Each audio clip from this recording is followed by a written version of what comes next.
Hello student, मैं दीक्षा। स्वागत है आपका आपके अपने यूट्यूब चैनल में, जिसमें हम पढ़ रहे हैं विजन आईएएस के टेस्ट सीरीज को सॉल्व कर रहे हैं। इस टेस्ट सीरीज श्रृंखला के अंतर्गत यह हमारा 4th नंबर का टेस्ट होगा, जिसमें यह ज्योग्राफी का टेस्ट है। इस ज्योग्राफी के टेस्ट में अभी तक हमने इसका पार्ट जो टेस्ट थर्ड रहा है वह भी ज्योग्राफी का रहा है। इसके पहले के जो टेस्ट पेपर कवर किए हुए हैं वह पॉलिटी के थे, जिसमें फर्स्ट और सेकंड पॉलिटी का रहा। दूसरा अब आता है थर्ड और फोर्थ जो है वह ज्योग्राफी का है, जिसमें चलिए जानते हैं कि इसमें ज्योग्राफी का जो टेस्ट पेपर है इसके अंतर्गत कौन कौन से टॉपिक दिए गए हैं।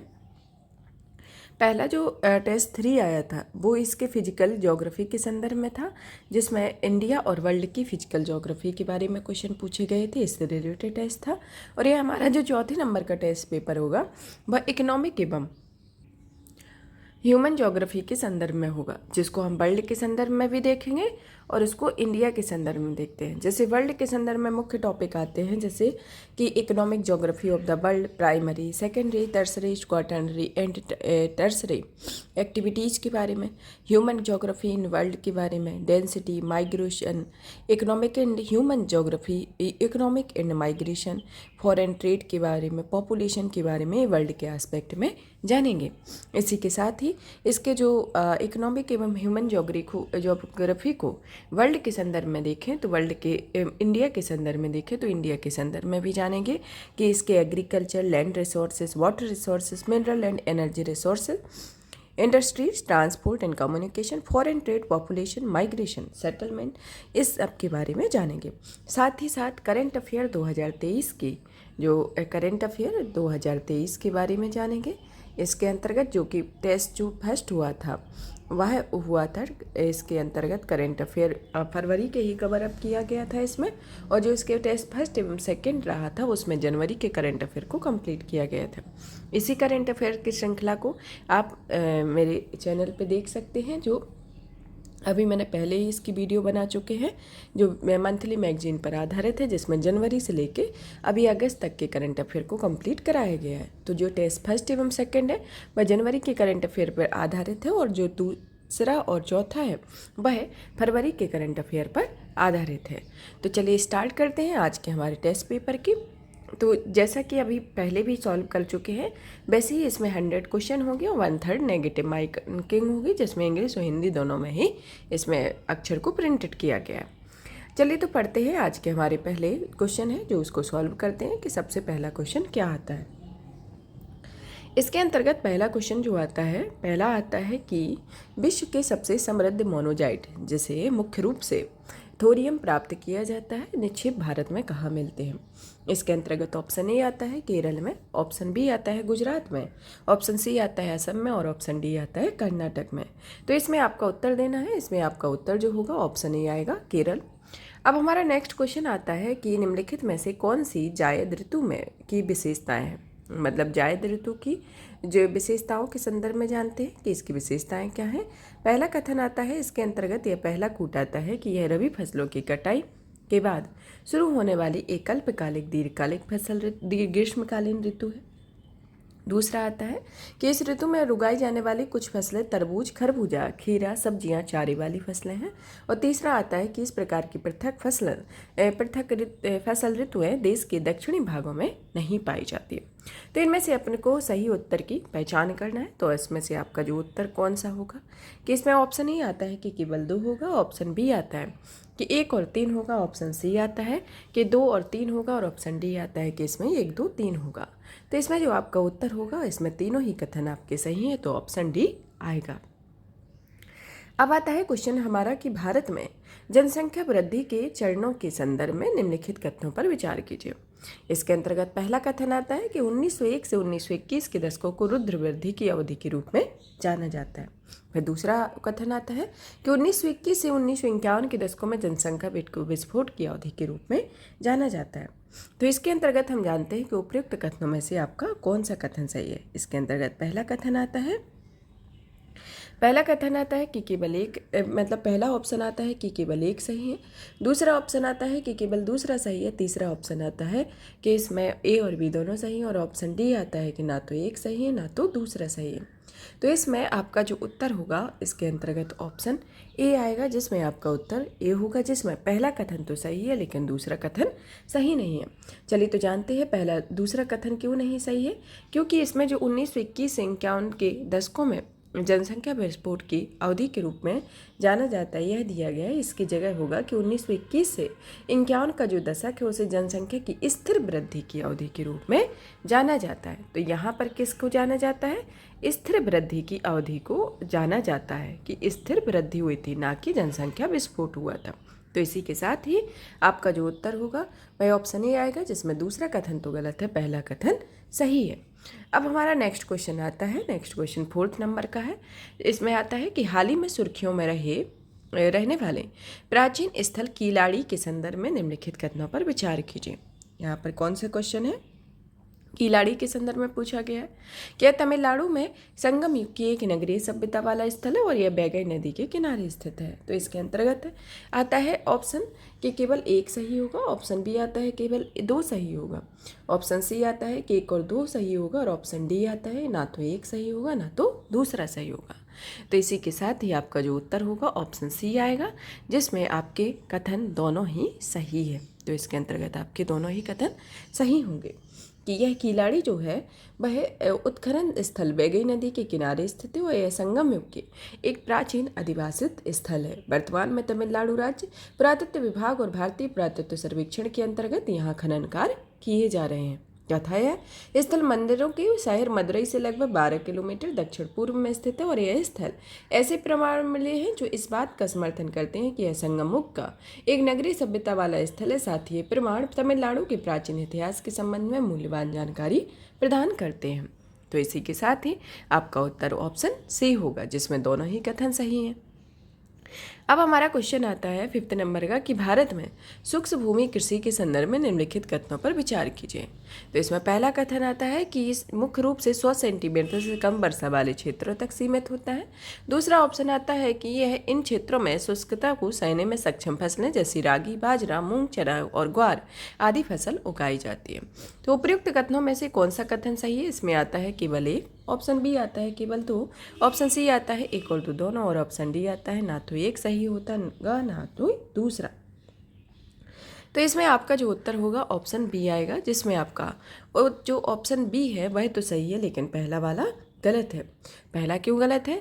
क्योंकि यहाँ जो वर्षा होती है वह 70 सेंटीमीटर से कम वर्षा वाला क्षेत्र होता है और इस क्षेत्र को वर्षा निर्भर कृषि ऋतु में उपलब्ध मृदा की आर्द्रता के आधार पर शुष्क भूमि कृषि और आर्द्र भूमि कृषि के रूप में वर्गीकृत किया जाता है।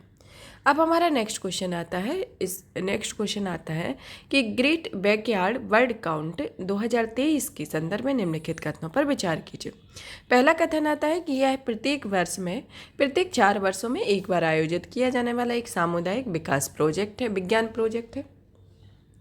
दूसरा आता है कि यह देश में GBBC का आयोजन द वर्ल्ड काउंट इंडिया द्वारा किया जाता है। और तीसरा कथन आता है कि विश्व में पक्षियों की प्रजातियों की तीसरी बड़ी संख्या भारत में दर्ज की गई है।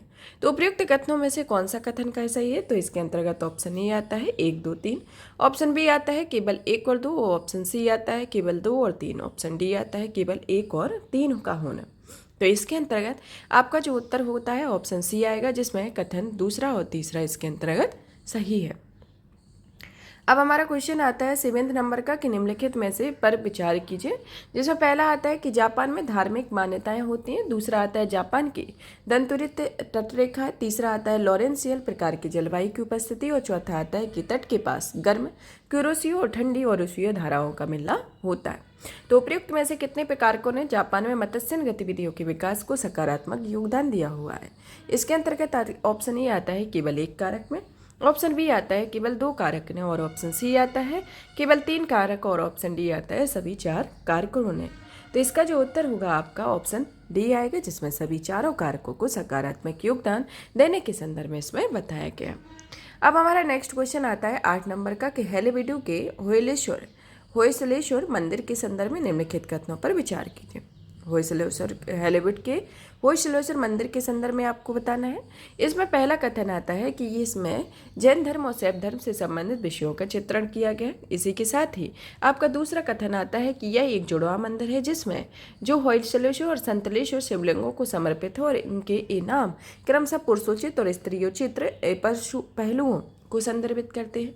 और तीसरा आता है कि हाल ही में भारत में इस मंदिर को यूनेस्को की विश्व धरोहर स्थलों में मान्यता हेतु नामित किया गया है। तो इनमें से आपको आपका उत्तर देना है कि उपयुक्त कथनों में से कौन सा कथन सही होगा, जिसमें पहला आता है कि केवल 1 और 2 होगा, दूसरा आता है 2 और 3 होगा, ऑप्शन सी आता है 1 और 3 होगा और ऑप्शन डी आता है 1, 2, 3 होगा। तो इसमें जो आपका उत्तर है ऑप्शन डी आएगा, जिसमें तीनों ही कथन आपके सही हैं। यह हेलीविडो के होयसलो मंदिर के संदर्भ में कि यह जैन धर्म और शैव धर्म से संबंधित विषयों का चित्रण भी करता है और यह एक मंदिर यह किससे जुड़ा हुआ है? 12वीं शताब्दी का एक हिंदू मंदिर है जो भगवान शिव के समर्पित है और यह मंदिर कर्नाटक के शहर हेलीविडु का एक सबसे बड़ा स्मारक भी है तथा यह हेलीविडु पूर्व काल में होयसल राजवंश की राजधानी हुई थी। इस मंदिर का निर्माण राजा विष्णुवर्धन की एक बड़ी मानव निर्मित झील के किनारे करवाया गया था और इसका निर्माण कार्य 1121 के आसपास हुआ था और इसे 2014 में यूनेस्को की अस्थायी सूची में शामिल किया गया था। अब हमारा नेक्स्ट क्वेश्चन आता है। नेक्स्ट क्वेश्चन के अंतर्गत देखते हैं कि वर्ष 2011 की जनगणना के अनुसार भारत की किशोर जनसंख्या के संदर्भ में निम्नलिखित कथनों पर विचार कीजिए। इसके अंतर्गत पहला कथन आता है कि किशोर देश की कुल आबादी का लगभग 5वां हिस्सा है और दूसरा कथन आता है कि महिला किशोरों की तुलना में पुरुषों के किशोरों की संख्या अधिक होती है। तो उपयुक्त कथनों में से कौन सा कथन सही होगा? केवल 1 सही होगा, ऑप्शन बी आता है केवल दूसरा सही होगा और ऑप्शन सी आता है 1 और 2 दोनों सही होगा और ऑप्शन डी आता है ना तो 1 सही होगा ना तो दूसरा सही होगा। तो इसमें आपको इसका उत्तर बताना है। इसमें आपका जो उत्तर होगा इसमें ऑप्शन सी आएगा, जिसमें दोनों ही कथन सही होंगे। ये इसमें दिखाया गया है कि भारत में जनसंख्या वृद्धि का जो महत्वपूर्ण पक्ष है इसमें किशोरों की वृद्धि रहा है। देश की जनसंख्या में कुल किशोरों का अनुपात जो कि 10 से 19 वर्ष की आयु तक आते हैं की हिस्सेदारी 20.9% है और जिसमें 52.7% किशोर जो कि पुरुष किशोर है और महिला किशोर में आती है 47.3%। और इसे तो किशोर जनसंख्या को उच्च संभावना एवं क्षमताओं से युक्त जनसंख्या माना जाता है। जनसंख्या का यह वर्ग अत्यधिक संवेदनशील होता है। यदि इन्हें समुचित ढंग से मार्गदर्शित और दिशा निर्देशित न किया जाए तो ये प्रतिकूल दिशा में अग्रसर हो सकते हैं। तो इसके साथ ही इसका पहला और दूसरा कथन दोनों ही सही होगा। अब आता है हमारा नेक्स्ट क्वेश्चन 10th नंबर का, जिसमें दिया गया है कि निम्नलिखित कथनों पर विचार कीजिए। जिसके अंतर्गत पहला कथन आता है कि मिश्रित कृषि विश्व के अत्यधिक विकसित भागों में की जाती है। दूसरा कथन आता है कि यह एक ऐसी प्रणाली होती है जिसमें किसान केवल सब्जियां पैदा करता है, उसे ट्रक फार्मिंग कहा जाता है। ऑप्शन तीसरा आता है कि कृषि के कुल खोज मॉडल में व्यक्तिगत किसानों के पास अपनी दैनिक आवश्यकताओं को पूरा करने के लिए छोटे भूखंड होते हैं। तो उपयुक्त कथनों में से कौन सा कथन सही है? इसके अंतर्गत आता है ऑप्शन ए कि केवल 1 का होना, ऑप्शन बी आता है केवल 2 का होना, ऑप्शन सी आता है 1 और 3 का होना और ऑप्शन डी आता है कि 1, 2, 3 होना। तो इसमें आपका कौन सा उत्तर होगा? इसमें आपका उत्तर तीनों होगा, जिसमें आपके तीनों ही कथन सही हैं कि मिश्रित कृषि विश्व में अत्यधिक विकसित भागों में की जाती है और ऐसी प्रणाली जिसमें किसान केवल सब्जियां पैदा करते हैं उसे ट्रक फार्मिंग कहा जाता है। और तीसरा कथन जो है कि कृषि के कुल खोज मॉडल में व्यक्तिगत किसानों के पास अपनी दैनिक आवश्यकताओं को पूरा करने के लिए छोटे भूखंड होते हैं। तो इसी के साथ ही आपका तीनों ही ऑप्शन सही है। तो आपका उत्तर होगा ऑप्शन डी। अब क्वेश्चन आता है कि विश्व में वनस्पति के वितरण के संदर्भ में निम्नलिखित कथनों पर विचार कीजिए। इसमें पहला कथन आता है कि भूमध्य सागरीय क्षेत्रों में कम पत्तियों वाले छोटे छोटे वृक्षों की अधिकता पाई जाती है। दूसरा कथन आता है कि घास के साथ वृक्षों की उपस्थिति के कारण सवाना वनस्पति को सेल्वा कहा जाता है। और तीसरा आता है कि स्टेपी वनस्पति में ध्रुवों की ओर वृक्ष और भूमध्य रेखा की ओर छोटी घास पाई जाती है। तो उपयुक्त कथनों में से कौन सा कथन सही है? इसके अंतर्गत ऑप्शन ए आता है केवल 1 का होना, ऑप्शन बी आता है 1 और 3 होना और ऑप्शन सी आता है 2 और 3 होना और ऑप्शन डी आता है इसके अंतर्गत कि 1, 2, 3 होना। तो इसमें जो आपका उत्तर होगा ऑप्शन बी आएगा, जिसमें आपका पहला और तीसरा कथन तो सही है लेकिन आपका जो दूसरा कथन है वह गलत है। दूसरा कथन गलत है। दूसरा कथन क्यों गलत है? क्योंकि दूसरे कथन के संदर्भ में जाने कि जो सवाना वनस्पति होती है, मतलब जो दूसरे कथन क्यों सही नहीं, क्योंकि अमेजन बेसिन में उष्णकटिबंधीय वर्षा वन में सघन वनस्पति के विस्तार को चिन्हित करने के लिए शेलवा पद का प्रयोग किया जाता है। तो यह सवाना इसमें दिया गया है, तो सवाना की जगह होगा अमेजन बेसिन में इस वनस्पति को शेलवा कहा जाता है, ना कि सवाना वनस्पति को। यह होता है अच्छे तापमान, अच्छी वर्षा के कारण और उच्च तापमान के कारण उष्णकटिबंधीय वर्षा वनों में वनस्पति की अधिकता भी पाई जाती है, इसके संदर्भ में होता है। अब आता है हमारा नेक्स्ट क्वेश्चन में पूछा जाता है कि विश्व में पेट्रोलियम वितरण के संदर्भ में निम्नलिखित कथनों पर विचार कीजिए। पहला कथन आता है अपरिष्कृत पेट्रोलियम तृतीय काल की रूपांतरित स्थलों में पाया जाता है, और दूसरा कथन आता है कि विश्व के ज्ञात तेल भंडार का 90% से अधिक मध्य पूर्व में पाया जाता है। तो उपयुक्त कथनों में से कौन सा कथन सही होगा?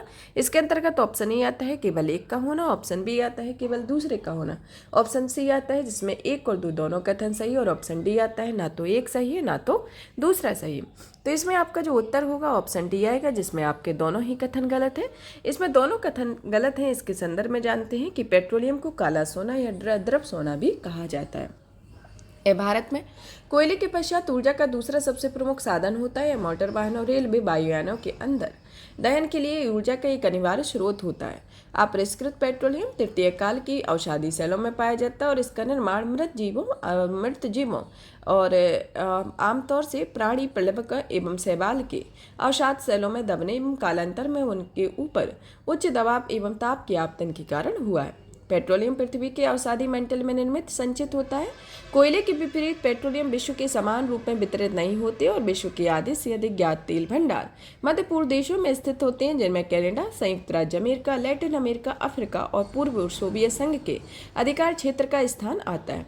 प्रत्येक के पास विश्व के ज्ञात भंडार हैं, जो ज्ञात भंडार का 15% से भी कम मौजूदा हिस्सा है इसके संदर्भ में, और इसमें विश्व भर में 40 से भी कम सुपर जॉइंट तेल क्षेत्र पाए जाते हैं, जिसमें फारस की खाड़ी के क्षेत्र में अरब ईरानी अवसादी बेसिन में इन सुपर जॉइंट क्षेत्रों का 2/3 हिस्सा मौजूद होता है। और इस सुपर जॉइंट निम्न प्रकार से वितरित किया गया है, जिसमें संयुक्त राज्य अमेरिका में 2, रूस में 2, मैक्सिको में 2, लीबिया में 1, अल्जीरिया में 1, वेनेजुएला में और चीन में 2 इसके जो क्षेत्र हैं उनमें ऐसे सुपर जॉइंट है उनको वितरित किया गया है। तो इसी के साथ ही आपका ऑप्शन डी सही होगा। इसके एक्सप्लेनेशन को पढ़ा हुआ है। अब आता है हमारा 13 नंबर का क्वेश्चन आता है। 13 नंबर के क्वेश्चन में आता है कि बाजारी बागवानी के संदर्भ में निम्नलिखित कथनों में से कौन सा कथन सही नहीं है। तो बाजारी बागवानी के संदर्भ में ऑप्शन ए आता है कि इसमें सब्जियों, फलों और पुष्पों जैसी उच्च मूल्य वाली फसलें की कृषि की जाती है। दूसरा ऑप्शन आता है कि यह पूरी तरह से नगरीय बाजारों पर केंद्रित है। ऑप्शन सी आता है कि इस कृषि प्रणाली में खेतों का आकार बड़ा होता है और उनका नगरीय केंद्रों से जुड़ाव कमजोर होता है। और ऑप्शन डी आता है कि इसमें गहन श्रम और अधिक पूंजी की आवश्यकता होती है। तो इसमें आपका जो उत्तर होगा ऑप्शन सी आएगा, जिसमें दिया गया कि इस कृषि प्रणाली में खेत का आकार बड़ा होता है और इनका नगरीय केंद्रों से जुड़ाव भी कमजोर होता है।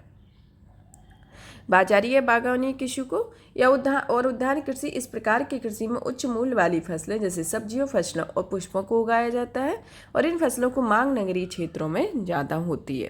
तो यहाँ पर जो पहला कथन दिया गया उसके संदर्भ में है, और यह किसके अंतर्गत आती है? बाजारी और बागवानी कृषि और उद्यान कृषि के संदर्भ में यह आता है। अब आता है हमारा 14 नंबर का क्वेश्चन कि भूमध्य सागरीय प्रकार की जलवायु के संदर्भ में निम्नलिखित कथनों पर मैं हेल्सियांडो पर संदर्भित करता है। ऑप्शन ए बड़ी कृषि जोत को, ऑप्शन बी आता है पौष्टिक घास को, ऑप्शन सी आता है अंगूर की खेती में पारंगत श्रम बल को, और ऑप्शन डी आता है कि उच्च गुणवत्ता वाले संतरों के निर्यात को। तो इसमें आपका जो उत्तर होगा ऑप्शन ए आएगा कि यह बड़ी कृषि जोतों को हेल्सियांडो संदर्भित करता है। अब आता है हमारा 15 नंबर का क्वेश्चन, जिसमें दिया गया है कि भारत में निम्नलिखित पत्तनों को उत्तर से दक्षिण दिशा में व्यवस्थित कीजिए, जिसमें पहला दिया है कांडला, फिर विशाखापट्टनम, फिर मारमागुआ, तूतीकोरिन, फिर आता है मंगलुरु। तो नीचे दिए गए कूट में इन सभी को सुमेलित करना है कि इसका क्या स्थान है। इसमें पहला ऑप्शन दिया गया है कि 1 2 3 4 5 होगा। दूसरा ऑप्शन दिया गया है कि 2 3 4 1 5 होगा। और सी ऑप्शन दिया गया है कि 3 5 1 4 2 होगा, और ऑप्शन डी होगा 1 2 3 5 4 होगा। तो इसमें जो आपका जो उत्तर आपको देना है, इसमें आपका क्रम जो होगा, सबसे पहले कांडला आएगा, फिर उसके बाद आएगा विशाखापट्टनम, विशाखापट्टनम के बाद आएगा मरमागोआ, फिर आएगा इसके बाद मंगलुरु, फिर आएगा नीचे को तूतीकोरिन। तो यह उत्तर से दक्षिण की ओर व्यवस्थित हो, तो इसमें जो क्रम होगा ऑप्शन डी इसके अंतर्गत आएगा। अब हमारा 16 नंबर का क्वेश्चन है कि निम्नलिखित कथनों पर विचार कीजिए, जिसमें पहला स्थान और कोयला क्षेत्र को दिखाया गया, जिसमें स्थान दिया गया है। इसमें पहला जैसे चीन का जो स्थान दिया गया है वह नॉर्थ एंटीलोप रोशल है। ऑप्शन बी जो दूसरा दिया गया है जर्मनी का रूर वैली, ऑस्ट्रेलिया का बोबेन बेसन, और ऑप्शन जो चौथे का दिया गया है जापान फुसुन। तो उपयुक्त युग्मों में से कौन सा युग्म सही है इसको बताना है। इसके अंतर्गत ऑप्शन ए आता है केवल 1 और 4 का होना, ऑप्शन बी आता है कि 2 और 3 का होना, ऑप्शन सी आता है 1 और 2 का होना, ऑप्शन डी आता है केवल 3 और 4 का होना। तो इसमें जो आपका उत्तर होगा ऑप्शन बी आएगा, जिसमें आपका दूसरा और तीसरा सही है कि जर्मनी रूर वैली का क्षेत्र और ऑस्ट्रेलिया जो है वह बोबेन बेसन का क्षेत्र है। इसके संदर्भ में आपका जो उत्तर होगा ऑप्शन बी होगा। अब हमारा नेक्स्ट क्वेश्चन आता है। नेक्स्ट क्वेश्चन पढ़ते हैं कि मानव भूगोल के संदर्भ में निम्नलिखित में से कौन सा पर्यावरणीय निश्चयवाद को सर्वोत्तम रूप से परिभाषित करता है। तो यह पर्यावरणीय निश्चयवाद के संदर्भ में, जिसमें पहला ऑप्शन है कि एक विश्वास है जिसके अनुसार भौतिक पर्यावरण या सामान्य रूप से पृथ्वी की उत्पत्ति दैवीय न होकर बल्कि मानवीय थी।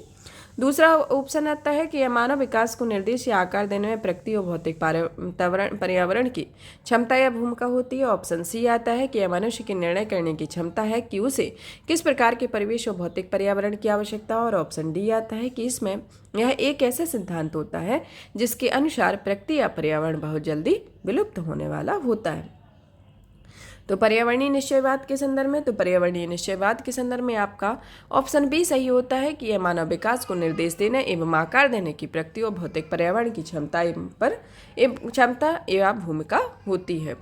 अब हमारा नेक्स्ट क्वेश्चन आता है 80 नंबर का, जिसमें दिया गया है कि स्वच्छंद उद्योगों के संदर्भ में निम्नलिखित कथनों में से कौन सा कथन सही नहीं है। जिसके अंतर्गत पहला कथन आता है या पहला ऑप्शन आता है कि ये उद्योग और संगठक पुर्जों की उपलब्धता पर निर्भर रहते हैं। दूसरा आता है कि ये बड़ी मात्रा में श्रम बल को रोजगार प्रदान करते हैं।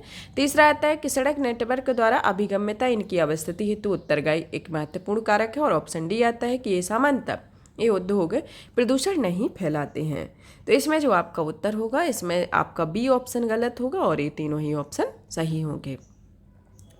अब आता है 19 नंबर का क्वेश्चन कि हाल ही में कुछ सुर्खियों में रही सीसी मक्खियों के संदर्भ में निम्नलिखित कथनों पर विचार कीजिए। जिसमें पहला कथन आता है वह कि किसी संक्रमित सीसी मक्खी का काटना मनुष्य के लिए घातक हो सकता है। और दूसरा कथन आता है कि सीसी मक्खियाँ केवल अफ्रीका में पाई जाती हैं। तो इसके अंतर्गत आपको सही उत्तर की पहचान करना है, जिसमें जो आपका पहला ऑप्शन है केवल 1 होगा। दूसरा ऑप्शन आता है कि केवल दूसरा होगा। ऑप्शन सी आता है कि 1 और 2 दोनों होगा। और ऑप्शन डी आता है ना तो 1 होगा ना तो दूसरा होगा। तो इसमें आपका जो उत्तर है ऑप्शन सी आएगा, जिसमें पहला और दूसरा दोनों ही कथन सही है। अब आता है हमारा 20 नंबर का क्वेश्चन, जिसमें क्वेश्चन पूछा गया है कि निम्नलिखित कथनों पर विचार कीजिए।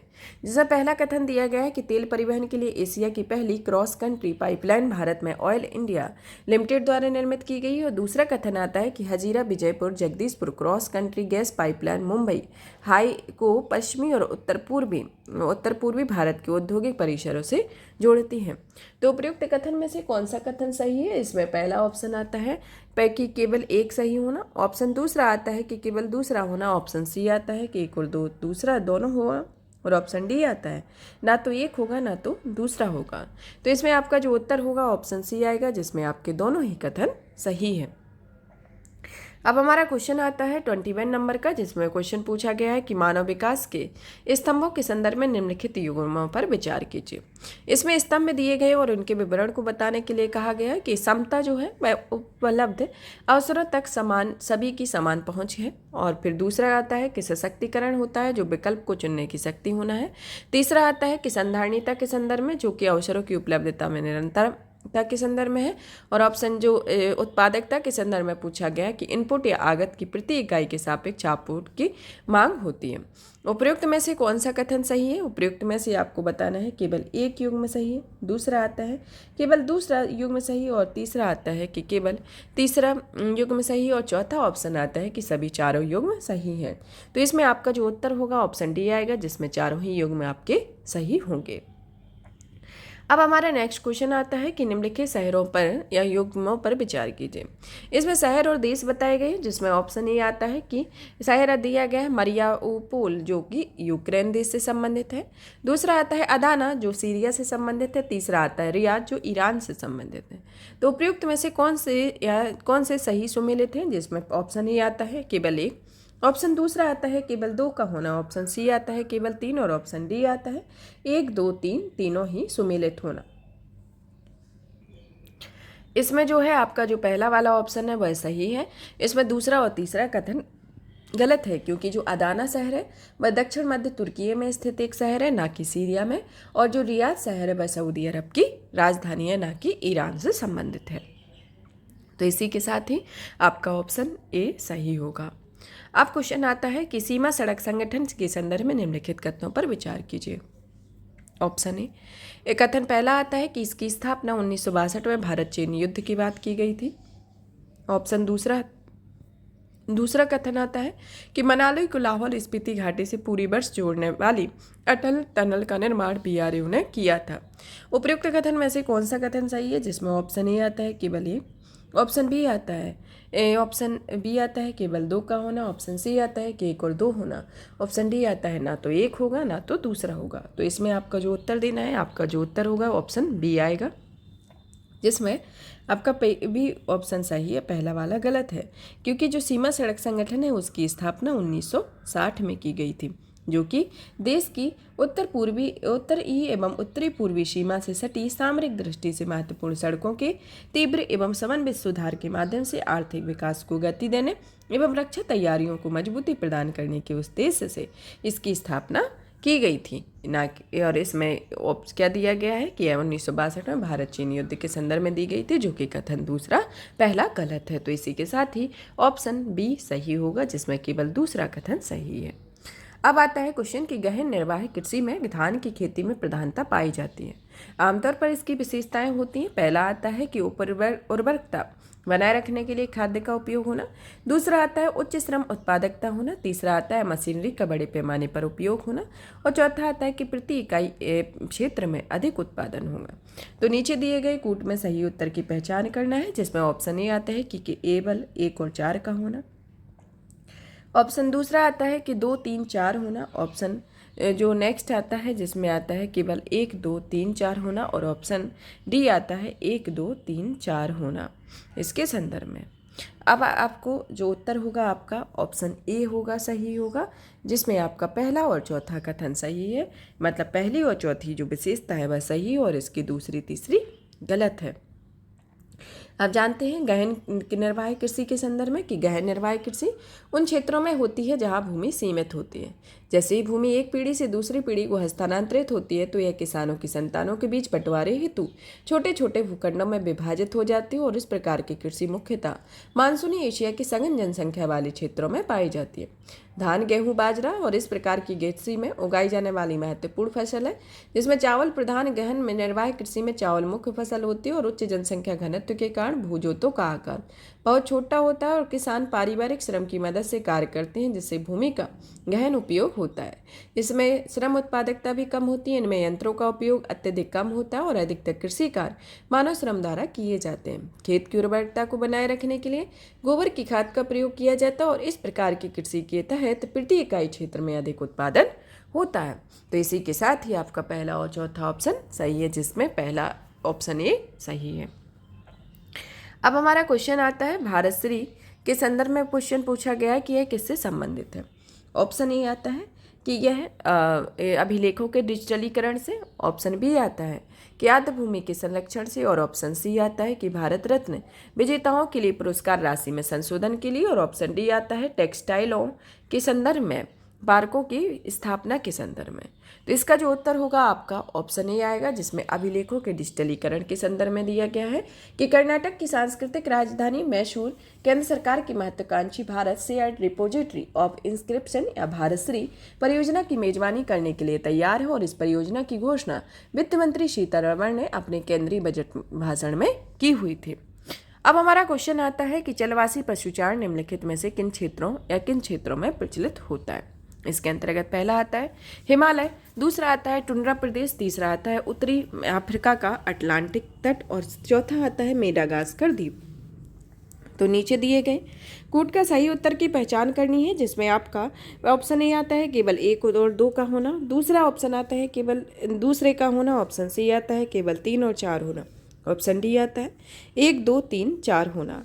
तो इसमें आपको जो उत्तर देना है इसके अंतर्गत ऑप्शन डी आएगा, जिसमें पहला, दूसरा, तीसरा और चौथा चारों ही इसके अंतर्गत सही होंगे। अब आता है हमारा क्वेश्चन 27 नंबर का कि निम्नलिखित पर विचार कीजिए, जिसमें पहला आता है प्राकृतिक आपदा, दूसरा आता है उच्च वेतन, तीसरा आता है अनुकूल जलवायु, चौथा आता है राजनीतिक उपद्रव। तो इसमें उपयुक्त में से प्रवास के अपकर्ष कारक कौन कौन से हैं? इसके अंतर्गत केवल एक, ऑप्शन ए के अंतर्गत केवल 1 का होना, ऑप्शन बी में आता है केवल 2 और 3 होना, और ऑप्शन सी आता है 1 और 3 का होना, और ऑप्शन डी आता है 1, 2, 4 होना।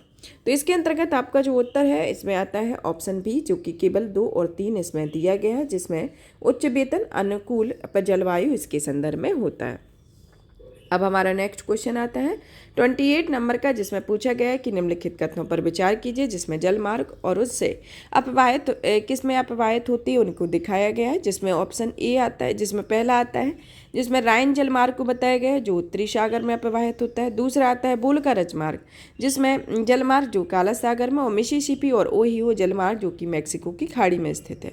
उपयुक्त कथनों में से कौन सा कथन सही है? इसके अंतर्गत इसमें पहला ऑप्शन आता है 1, 2, 3, 4, ऑप्शन बी आता है 1 और 3 का होना, ऑप्शन सी आता है केवल 1 का होना, ऑप्शन डी आता है 2 और 3 होना।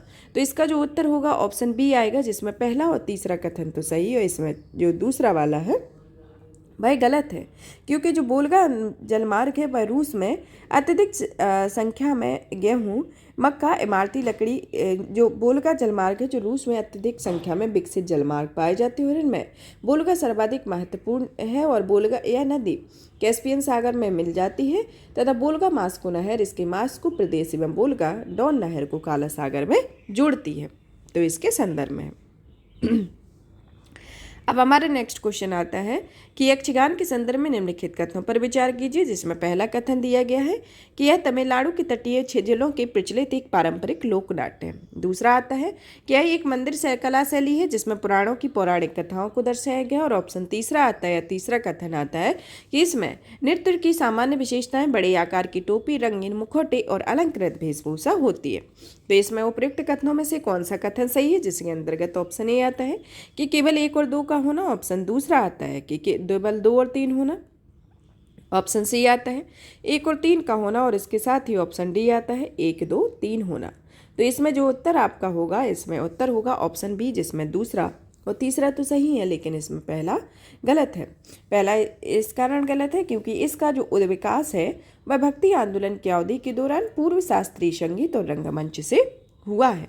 तो इसका जो विकास है वह इसके पूर्व शास्त्रीय संगीत और लोकमंच से हुआ है, ना कि पारंपरिक लोक नृत्य है।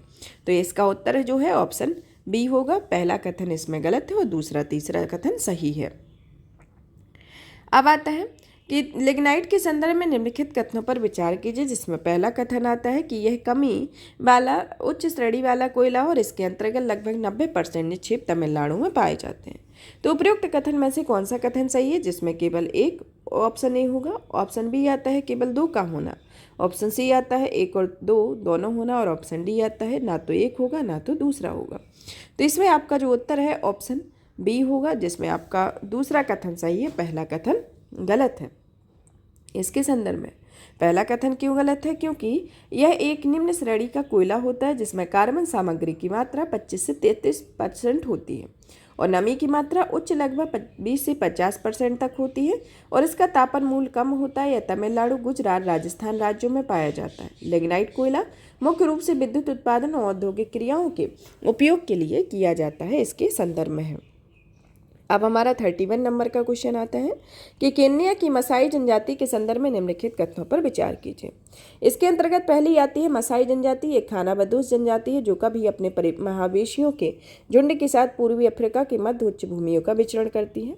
दूसरा कथन आता है कि यह जनजाति द्वारा कुबड़ता और लंबे सींगों वाले जूबू मवेशी पाले जाते हैं। और तीसरा आता है कि मसाई जनजाति के लोग लकड़ियों, झाड़ियों और मिट्टी से गोलाकार झोपड़ियां बनाते हैं।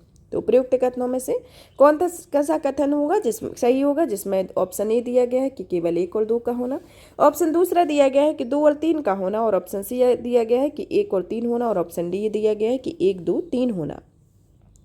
तो मसाई जनजाति के संदर्भ में कि मसाई जनजाति एक निलोटिक अर्थात नील नदी के आसपास रहने वाला एक जनजातीय समूह होता है जो अपनी विशिष्ट पोशाक के लिए जाने जाते हैं। इनमें चमकीले रंग के शुका या कपड़े को मनकों के बने गहने शामिल होते हैं और साथ ही इसके साथ उनके रीति रिवाज और परंपराएं भी अद्वितीय होती हैं। मसाई समाज कबीलों में संगठित होता है और प्रत्येक कबीले का अपना क्षेत्र और नेतृत्व होता है।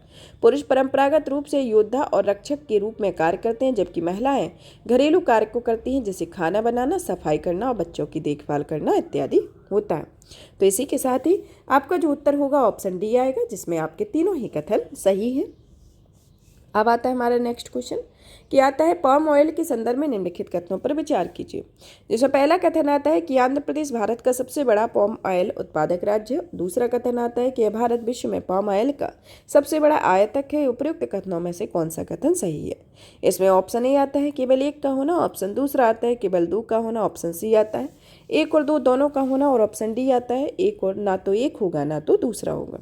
तो इसमें आपका जो उत्तर होगा ऑप्शन सी आएगा, जिसमें ऑप्शन 1 और 2 दोनों ही सही हैं।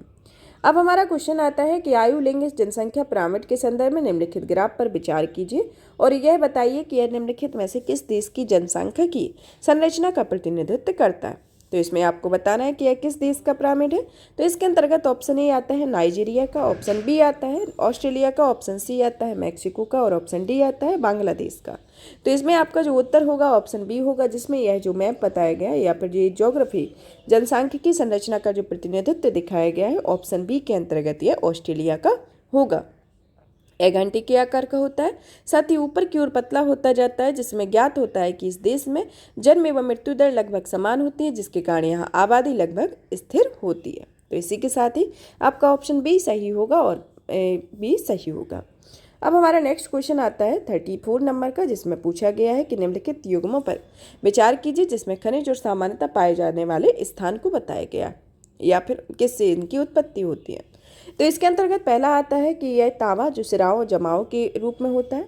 दूसरा आता है कोयला जो अवसादी पदार्थ के रूप में होता है। तीसरा आता है बॉक्साइट जो अवशिष्ट पदार्थ के रूप में होता है।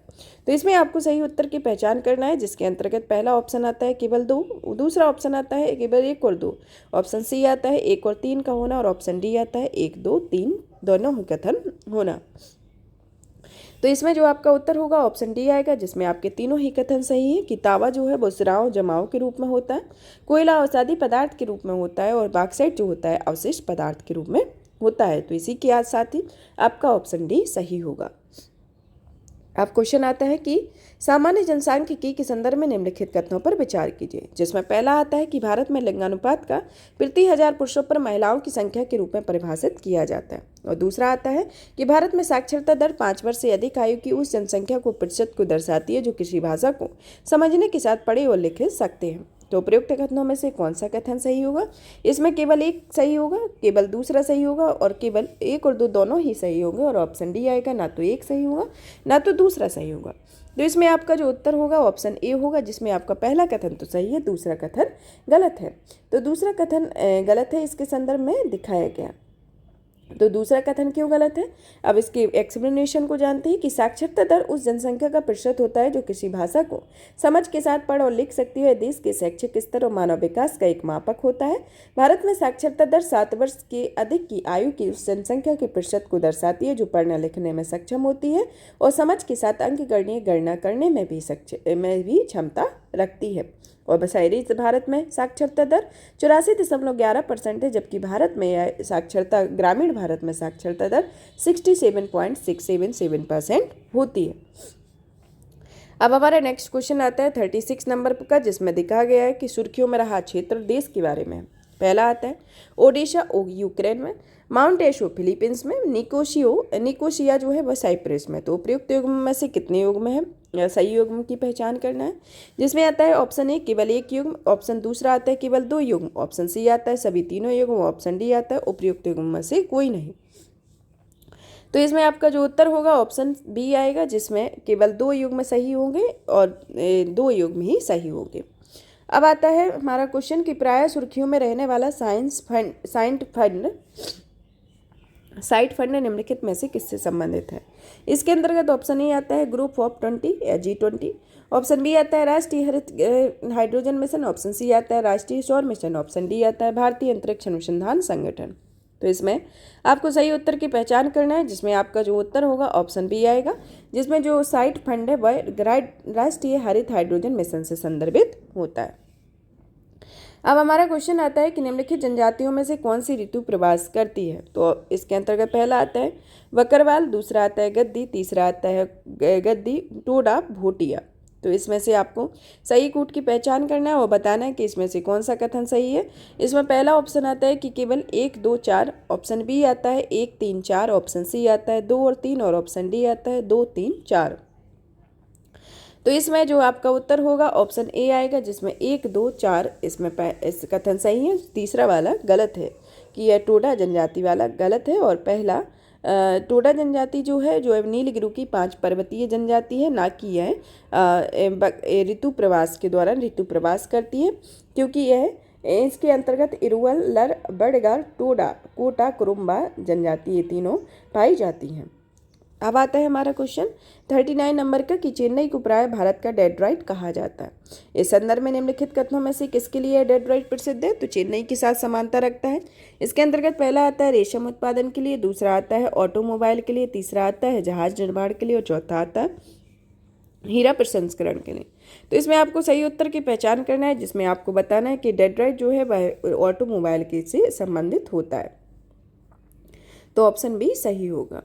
अब आता है 40 नंबर का क्वेश्चन कि जिसमें पूछा गया है कि निम्नलिखित बांधों या जलाशयों को उत्तर से दक्षिण की ओर व्यवस्थित कीजिए, जिसमें पहला नागार्जुन सागर, दूसरा मैटूर, तीसरी टेहरी, चौथा नागांधी सागर आता है। इस कथन को सुमेलित करना है, जिसमें से पहला ऑप्शन होगा कि 3, 4, 2, 1 होगा, ऑप्शन दूसरा आता है कि 4, 3, 2, 1 होता है और ऑप्शन सी आता है 3, 4, 1, 2 होगा और ऑप्शन डी आता है 2, 4, 2, 3, 1 होगा। तो इसमें आपका जो उत्तर आएगा ऑप्शन सी आएगा, जिसमें 3, 4, 1, 2 इसके संदर्भ में आपका ऑप्शन सही होगा, जो कि उत्तर से दक्षिण का एक क्रम है।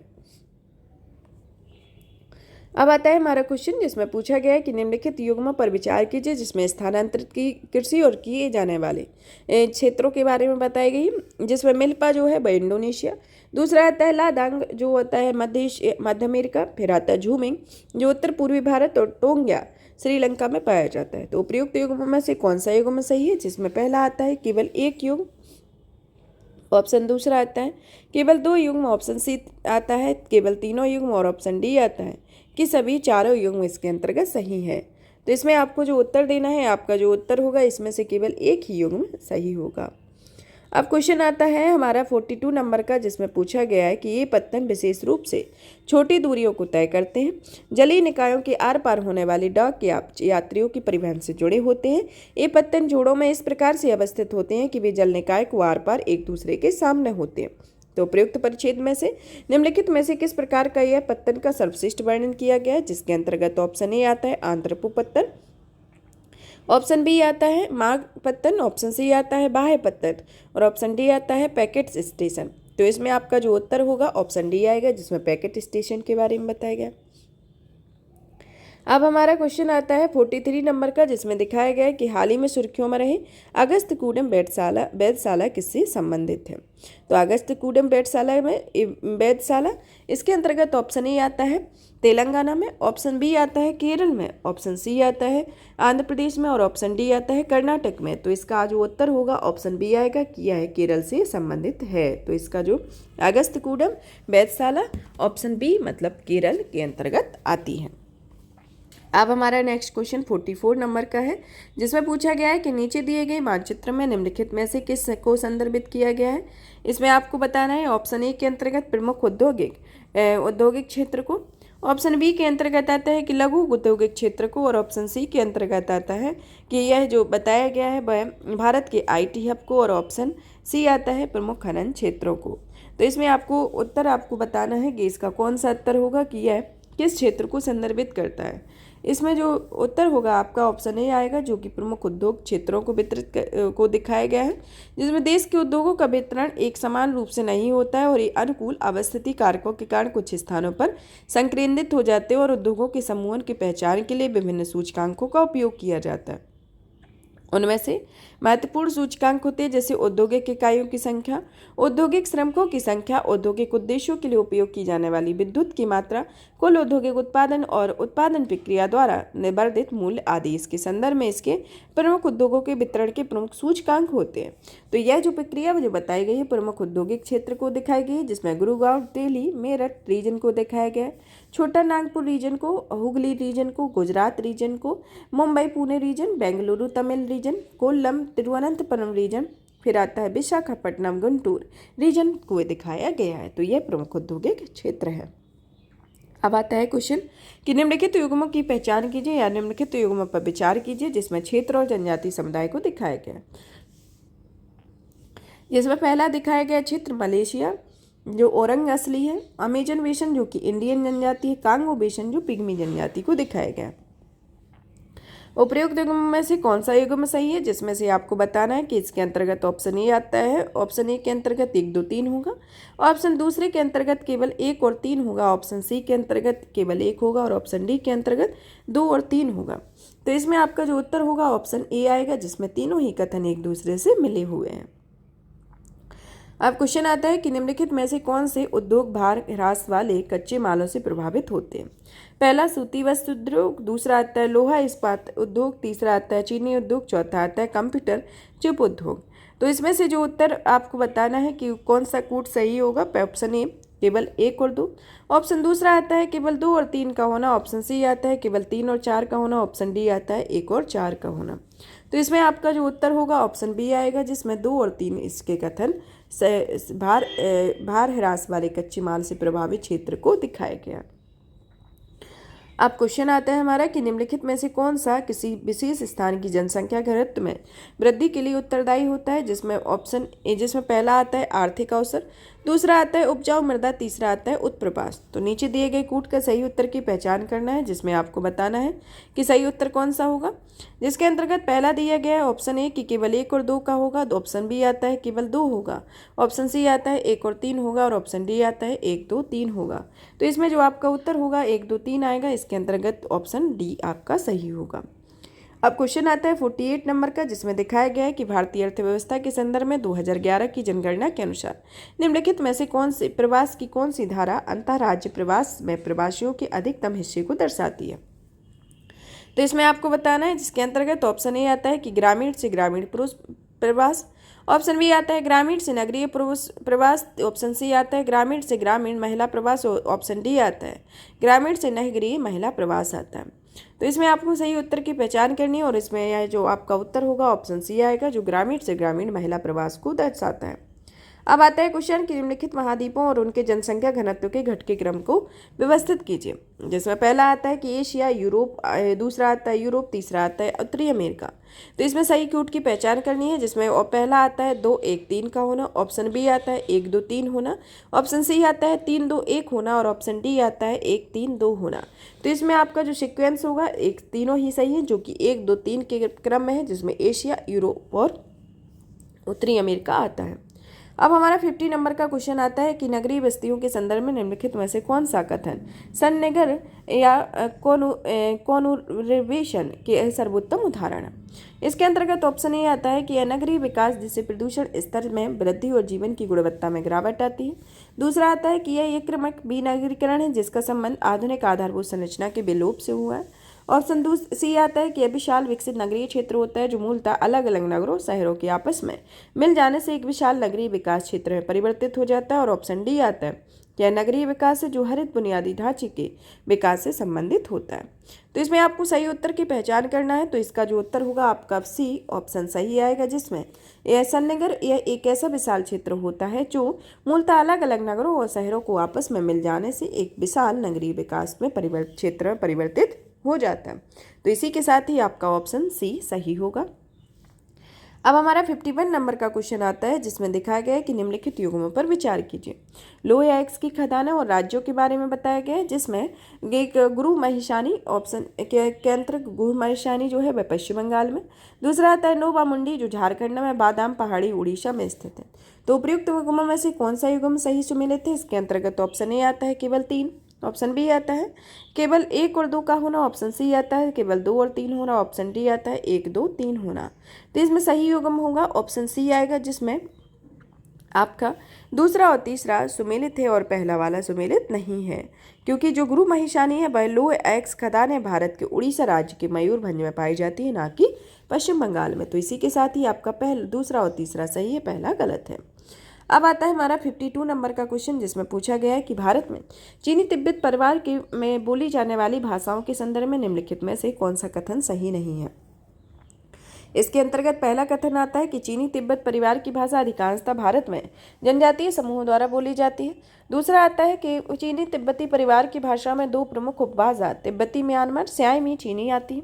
ऑप्शन सी आता है कि यह तिब्बती हिमालयी भाषा समूह केवल लद्दाख और सिक्किम में रहने वाले जनजातीय समुदाय के लोगों द्वारा बोली जाती है। और ऑप्शन डी आता है कि उत्तरी असम भाषा बोलने वाले लोग अरुणाचल प्रदेश के पर्वतीय क्षेत्रों में रहते हैं। तो इसमें से आपका कौन सा ऑप्शन सही नहीं होगा? इसमें आपका जो सही नहीं होगा ऑप्शन सी आएगा, जिसमें आपका सी ऑप्शन सही नहीं है और पहला, दूसरा, तीसरा ऑप्शन सही है। अब क्वेश्चन आता है 53 नंबर का, जिसमें पूछा गया है कि कोयले के संदर्भ में निम्नलिखित कथनों पर विचार कीजिए। जिसमें पहला कथन दिया गया है कि विश्व में पुनर्प्राप्त करने योग्य कोयले के भंडार का सबसे बड़ा हिस्सा संयुक्त राज्य अमेरिका के पास है। दूसरा आता है कि चीन विश्व का शीर्ष कोयला उत्पादक देश है। और तीसरा आता है कि दक्षिण अफ्रीका विश्व का शीर्ष कोयला निर्यातक देश है। तो उपयुक्त में से कौन सा कथन सही होगा? जिसके अंतर्गत केवल एक, और पहला ऑप्शन आता है कि केवल 1 और 2 का होना। दूसरा ऑप्शन आता है कि 2 और 3 का होना। ऑप्शन सी आता है 1 और 3 का होना। और ऑप्शन डी आता है 1, 2, 3 होगा। तो इसके अंतर्गत आपका जो उत्तर होगा ऑप्शन ए आएगा, जिसमें पहला और दूसरा कथन सही है और इसमें तीसरा कथन आपका गलत होगा।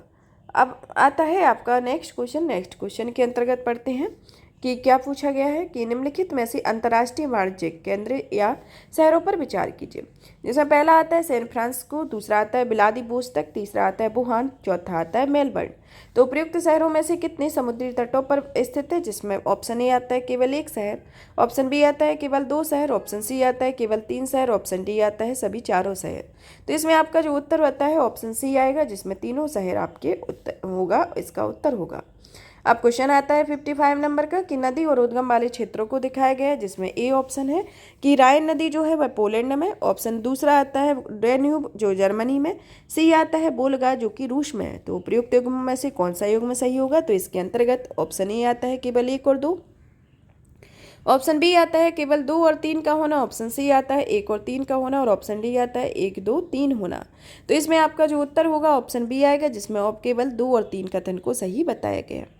अब आपका क्वेश्चन आता है कि हाल ही में सुर्खियों में रहा मिस्ट ही पद संदर्भित करता है। इसके अंतर्गत ऑप्शन ए आता है प्रसंस्कृत चीनी के उपयोग को रोकने के लिए भारतीय खाद्य सुरक्षा और मानक प्राधिकरण एक पहल से। दूसरा ऑप्शन आता है कि टाइप 2 मधुमेह के बारे में जागरूकता बढ़ाने के लिए स्वास्थ्य और परिवार कल्याण मंत्रालय की एक योजना है। ऑप्शन सी आता है कि मैंग्रोव परिरक्षण और सुरक्षा के लिए शुरू किए गए एक मिशन से। और ऑप्शन डी आता है कि भारत में शिशुधानी स्तनी की पहचान करने और उन्हें ट्रैक करने की एक परियोजना है। तो इसमें आपको जो उत्तर देना है, आपका जो उत्तर होगा ऑप्शन सी आएगा। मैंग्रोव जो होता है वह मैंग्रोव परिरक्षण और सुरक्षा के लिए शुरू किए गए मिशन से संबंधित है। तो इसी के साथ ही ऑप्शन सी होगा। अब आता है क्वेश्चन हमारा 57 नंबर का, जिसमें पूछा गया है कि हरित ऋण प्रतिभूतियों पर भारतीय प्रतिभूति और विनिमय बोर्ड की हालिया अधिसूचना के संदर्भ में निम्नलिखित कथनों पर विचार कीजिए। जिसमें पहला कथन आता है कि येस बैंक ने नवीनीकरण और स्वच्छ ऊर्जा परियोजनाओं के वित्त पोषण के लिए पहला ग्रीन बॉन्ड जारी किया। दूसरा कथन आता है कि यह तापीय ऊर्जा उत्पादन और संधारणीय समुद्री क्षेत्रों के वित्त क्रमशः येलो बॉन्ड्स और ब्लू बॉन्ड्स के जरिए जुटा जाएंगे। तो उपयुक्त कथनों में से कौन सा कथन सही होगा? तो इसमें आपका जो ऑप्शन आता है ए ऑप्शन आता है केवल 1 सही होगा। ऑप्शन दूसरा आता है कि केवल दूसरा सही होगा, और ऑप्शन सी आता है एक और दो दोनों सही होंगे, और ऑप्शन डी आता है कि इसमें केवल ना तो एक सही होगा ना तो दूसरा सही होगा। तो इसमें आपका जो उत्तर होगा ऑप्शन पहला आएगा, जिसमें पहला कथन तो सही है लेकिन दूसरा कथन गलत है।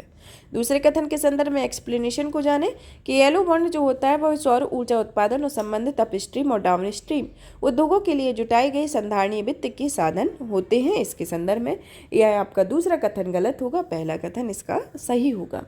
अब आता है हमारा 8 नंबर का क्वेश्चन, जिसमें पूछा गया है कि यह खाद्य तथा चारा फसल होती है जो निम्न कोटि की मिट्टी व अर्ध शुष्क जलवायु परिस्थितियों में उगाई जाती है। इसके लिए 50 से 100 सेंटीमीटर वर्षा और 21 डिग्री से 27 डिग्री सेल्सियस तक तापमान की आवश्यकता होती है। पूर्वी और पूर्वोत्तर भारत को छोड़कर देश के लगभग हर हिस्से में बोई जाती है।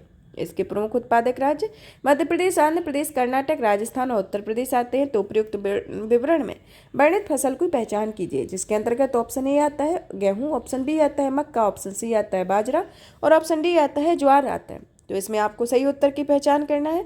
तो इसके अंतर्गत जो आपका उत्तर होता है ऑप्शन बी आएगा, जो कि मक्का आपका उत्तर होगा। तो इसके अंतर्गत यह किसको वर्णित करता है? ऑप्शन बी मतलब मक्का को वर्णित करता है।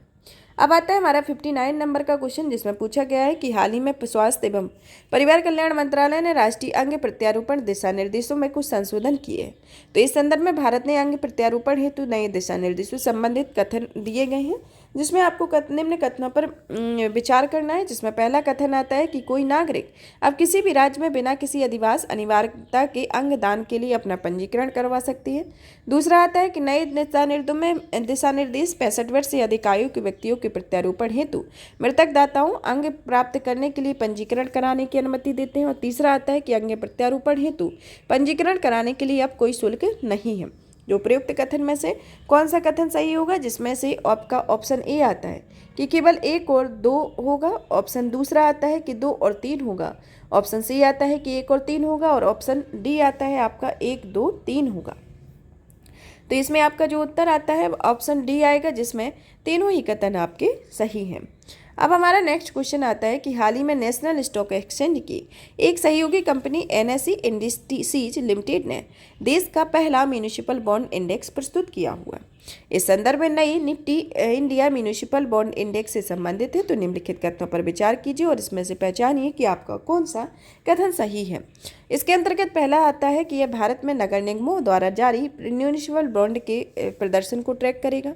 दूसरा आता है कि इस इंडेक्स की समीक्षा तिमाही स्तर पर की जाती है। तो इसके संदर्भ में आपका पहला होता है केवल 1 सही होगा, ऑप्शन बी आता है केवल दूसरा सही होगा, ऑप्शन सी आता है 1 और 2 दोनों होगा, और ऑप्शन डी आता है ना तो 1 होगा ना तो दूसरा होगा। तो इसमें आपका जो उत्तर होगा ऑप्शन सी आएगा, जिसमें दोनों ही कथन आपके सही हैं। अब क्वेश्चन आता है 61 नंबर का, जिसमें पूछा गया है कि जनसंख्या पिरामिड के संदर्भ में निम्नलिखित कथनों में से कौन सा चर प्रदर्शित होते हैं। इसके अंतर्गत पहला आता है कि जन्म दर, दूसरा आता है लिंग संकेतक, तीसरा आता है मृत्यु संख्या, चौथा आता है आयु के अनुसार समूह। तो इसमें से ऑप्शन ए आता है इसमें 1, 2, 3, ऑप्शन बी आता है 2 और 4 का होना, ऑप्शन सी आता है 1, 3, 4 होना, और ऑप्शन डी आता है 2, 3, 4 होगा। तो इसमें आपका जो उत्तर होगा ऑप्शन बी आएगा, जिसमें दूसरा और चौथा इसके अंतर्गत सही होगा। अब हमारा 62 नंबर का क्वेश्चन आता है, जिसमें पूछा गया है कि निम्नलिखित युग्मों पर विचार कीजिए, जिसमें लोहा और इस्पात केंद्र और अवस्थिति को बताया गया है। जिसमें पहला आता है रूहर क्षेत्र जो है जर्मनी में अवस्थित है, जो ड्यूलुथ क्षेत्र है वह फ्रांस में, और तीसरा आता है पोर्ट टेलबोट जो यूनाइटेड किंगडम में, और चौथा आता है क्रोबोई रोग जो कि यूक्रेन में स्थित है।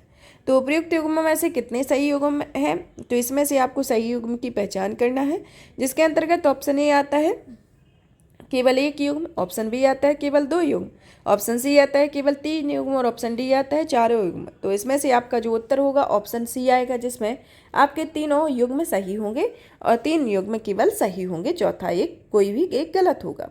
अब आता है क्वेश्चन हमारा 63 नंबर का, कि जिसमें फूटलेज उद्योगों के संदर्भ में निम्नलिखित कथनों पर विचार करने के लिए कहा गया है, जिसके अंतर्गत आपको सही उत्तर की पहचान करना है। जिसमें पहला कथन आता है कि ये किसी विशिष्ट कच्चे माल पर निर्भर नहीं होते हैं, ऑप्शन बी आता है कि इसमें उत्पादन अधिक मात्रा में होता है और श्रमिकों की अधिक आवश्यकता होती है।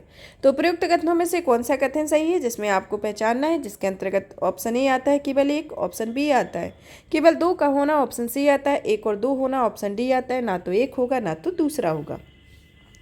तो इसका जो उत्तर होगा ऑप्शन ए आएगा, जिसमें केवल 1 ऑप्शन इसका सही है। दूसरा गलत है।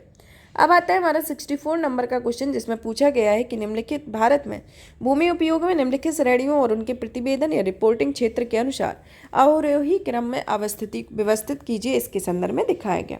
जिसमें पहला आता है कि यह बंजर और व्यर्थ भूमि है, दूसरा आता है निवल बोया क्षेत्र, और तीसरा आता है वन के संदर्भ में। तो उपयुक्त में से कौन से सही उत्तर की पहचान करना है, जिसके अंतर्गत पहला आता है 2, 3, 1 का होना, दूसरा आता है 1, 2, 3 का होना, तीसरा आता है 1, 2, 2, 1, 3 होना, और ऑप्शन डी आता है 3, 2, 1 होना।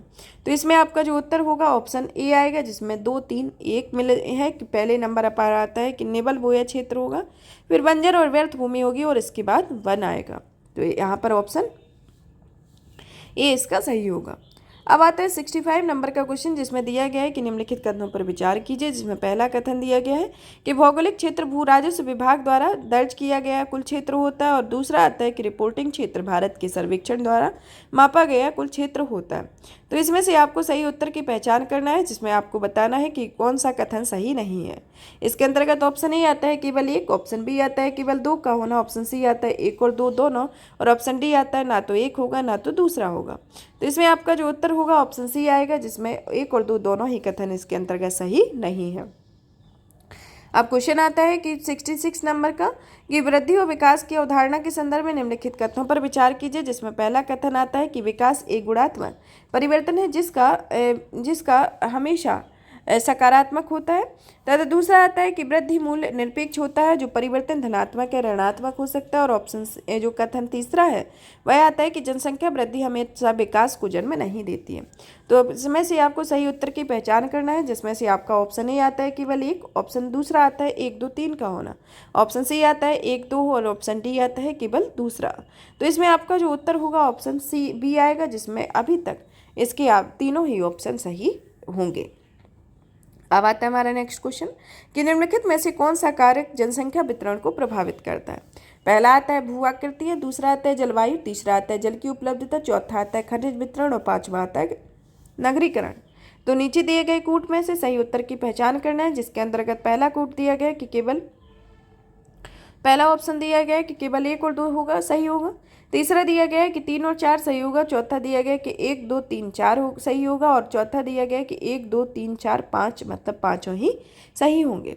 तो इसमें जो आपका उत्तर होगा उसमें आपका ऑप्शन डी आएगा, जिसमें आपके पाँचों ही कारक सही हैं। अब आता है हमारे 68 नंबर का क्वेश्चन, जिसमें पूछा गया है कि बस्तियों के आकार के संदर्भ में निम्नलिखित कथनों पर विचार कीजिए। जिसमें पहला कथन आता है कि यह ग्रामीण अधिवासियों के आयताकार प्रतिरूप समतल क्षेत्रों और चौड़ी अंतरा पर्वतीय घाटियों में पाया जाता है। दूसरा आता है कि टी आकार की बस्तियां सड़कों के तिराहे पर विकसित होती है। तीसरा आता है कि क्रॉस आकार की बस्तियां चौराहे पर प्रारंभ होती है, जहां चौराहे से चारों दिशाओं में बसाव आरंभ हो जाता है। तो उपयुक्त कथनों में से सही कथन की पहचान करना है। इसके अंतर्गत पहला आता है कि केवल 1 और 2 सही है आपका, ऑप्शन दूसरा आता है कि 2 और 3 सही है, ऑप्शन सी आता है कि केवल 1 और 3 सही, और इसके साथ ही ऑप्शन डी आता है कि 1, 2, 3 तीनों ही कथन इसके अंतर्गत सही है। तो इसका जो आपका उत्तर होगा ऑप्शन डी आएगा, जिसमें आपके तीनों ही कथन सही होंगे। अब आता है 69 नंबर का क्वेश्चन, जिसमें पूछा गया है कि भारत में कॉफी उत्पादन के संदर्भ में निम्नलिखित कथनों पर विचार कीजिए। जिसमें प्रथम कथन दिया गया है कि इसकी कृषि कर्नाटक, केरल, तमिलनाडु में पश्चिमी घाट की उच्च भूमि पर की जाती है। दूसरा कथन आता है कि यह भारत में मुख्य रूप से उत्तम किस्म की रोबस्टा कॉफी का उत्पादन करता है, और तीसरा आता है कि भारत विश्व का दूसरा सबसे बड़ा कॉफी उत्पादक देश है। तो उपयुक्त में से कथनों में से कौन सा कथन सही है इसकी पहचान करनी है। जिसमें ऑप्शन ए आता है केवल 1 का होना, ऑप्शन बी आता है केवल 1 और 2 होना, ऑप्शन सी आता है 2 और 3 होना, और ऑप्शन डी आता है 1, 2, 3 होना। तो इसमें आपका जो उत्तर होगा ऑप्शन ए होगा, जिसमें आपका पहला कथन सही है, दूसरा और तीसरा कथन इसके अंतर्गत गलत है। कि जो कॉफ़ी की 3 किस्में होती हैं, अरेबिका, रोबस्टा और लिबेरिका, जो भारत में प्रमुख रूप से बेहतर गुणवत्ता वाली अरेबिका कॉफ़ी को उगाता है, ना कि रोबस्टा कॉफ़ी का उत्पादन होता है। फिर जो भारत विश्व में कॉफ़ी उत्पादन करने में यह भारत शीर्ष 10 कॉफ़ी उत्पादक देशों में शामिल हो गया है, और वर्ष 2020 में कॉफ़ी के वैश्विक निर्यात में भारत की हिस्सेदारी लगभग 3% थी, और भारत विश्व में कॉफ़ी उत्पादक राज्यों में 7वें नंबर पर आता है, ना कि दूसरे नंबर पर। जिसमें पहले नंबर पर आता है ब्राज़ील, दूसरे नंबर पर वियतनाम, तीसरे नंबर पर कोलंबिया, चौथे नंबर पर इंडोनेशिया, 5वें नंबर पर इथोपिया, और 6वें नंबर पर मैक्सिको का स्थान आता है, और 7वें नंबर पर भारत का स्थान आता है, ना कि दूसरे नंबर पर। या तो इसी के साथ ही आपका ऑप्शन ए सही होगा और दूसरा तीसरा गलत है। अब क्वेश्चन आता है कि उपनगरीकरण के संदर्भ में निम्नलिखित कथनों पर विचार कीजिए, जिसके अंतर्गत पहला आता है कि यह एक नवीन प्रवृत्ति है जिसमें मनुष्य शहर से घने बसे क्षेत्रों में से हटकर शहर के बाहर स्वच्छ एवं खुले क्षेत्रों में जा रहे हैं। दूसरा आता है कि यह सामान्य तौर पर छोटे शहरों के आसपास विकसित होता है। और तीसरा आता है कि उपयुक्त कथनों में से कौन सा कथन सही है। इसके अंतर्गत ऑप्शन ए आता है केवल एक सही है, ऑप्शन बी आता है केवल दूसरा सही है, ऑप्शन सी आता है एक और दो दोनों सही है, और ऑप्शन डी आता है ना तो एक सही है ना तो दूसरा सही है। तो इसमें से सही उत्तर आपका होगा ऑप्शन ए होगा, जिसमें पहला कथन तो आपका सही है, दूसरा कथन गलत है। तो ऑप्शन ए सही होगा। अब इसके एक्सप्लेनेशन को जाने कि यह एक जो होता है उपनगरीकरण के संदर्भ में कि यह एक नवीन प्रवृत्ति होती है जिसमें मनुष्य शहर के घने बसे इस क्षेत्रों से हटकर रहन सहन की अच्छी गुणवत्ता की खोज में शहर से बाहर स्वच्छ और खुले क्षेत्रों में जा रहे हैं और बड़े शहरों के समीप ऐसे महत्वपूर्ण उपनगर विकसित हो जाते हैं जहाँ से प्रतिदिन हजारों व्यक्ति अपने घरों से कार्यस्थलों पर जाते जाते हैं। तो इसके साथ ही आपका ऑप्शन पहला सही होगा, दूसरा गलत है। अब क्वेश्चन आता है अंतर्देशीय जलमार्गों में निम्नलिखित में से कौन सा कथन पर विचार करना है, जिसके अंतर्गत पहला आता है कि राइन जलमार्ग स्विट्जरलैंड और जर्मनी के औद्योगिक क्षेत्रों में उत्तरी अटलांटिक समुद्री मार्ग से जोड़ता है। और दूसरा आता है कि मिसिसिपी ओनोहियो जलमार्ग समुद्री जलमार्ग संयुक्त राज्य अमेरिका के आंतरिक भागों को मैक्सिको की खाड़ी से जोड़ता है। तो इसमें से कौन सा कथन सही नहीं, तो इसमें आपको सही नहीं है कथन की पहचान करनी है, जिसमें ऑप्शन ए आता है केवल एक, ऑप्शन बी आता है केवल दो का होना, ऑप्शन सी आता है एक और दो दोनों, और ऑप्शन डी आता है ना तो एक ना तो दो। तो इसमें आपका दोनों ही कथन सही नहीं होंगे, तो ऑप्शन डी इसका आपका उत्तर होगा। अब आपका 72 नंबर का क्वेश्चन आता है कि इस्पात क्षेत्र के संदर्भ में निम्नलिखित कथनों पर विचार कीजिए, जिसमें पहला कथन आता है कि भारत कच्चे इस्पात का विश्व का दूसरा सबसे बड़ा उत्पादक देश है। दूसरा आता है कि steel authority of India limited Bharat में इस्पात बनाने वाली सबसे बड़ी कंपनी है। और तीसरा आता है कि भारत के पास अभी तक एक समर्पित राष्ट्रीय इस्पात नीति नहीं है। तो इसमें से आपको सही उत्तर की पहचान करना है, जिसमें ऑप्शन ए आता है केवल एक और दो, ऑप्शन बी आता है दो और तीन, ऑप्शन सी आता है एक और तीन का होना, ऑप्शन डी आता है एक दो तीन का होना।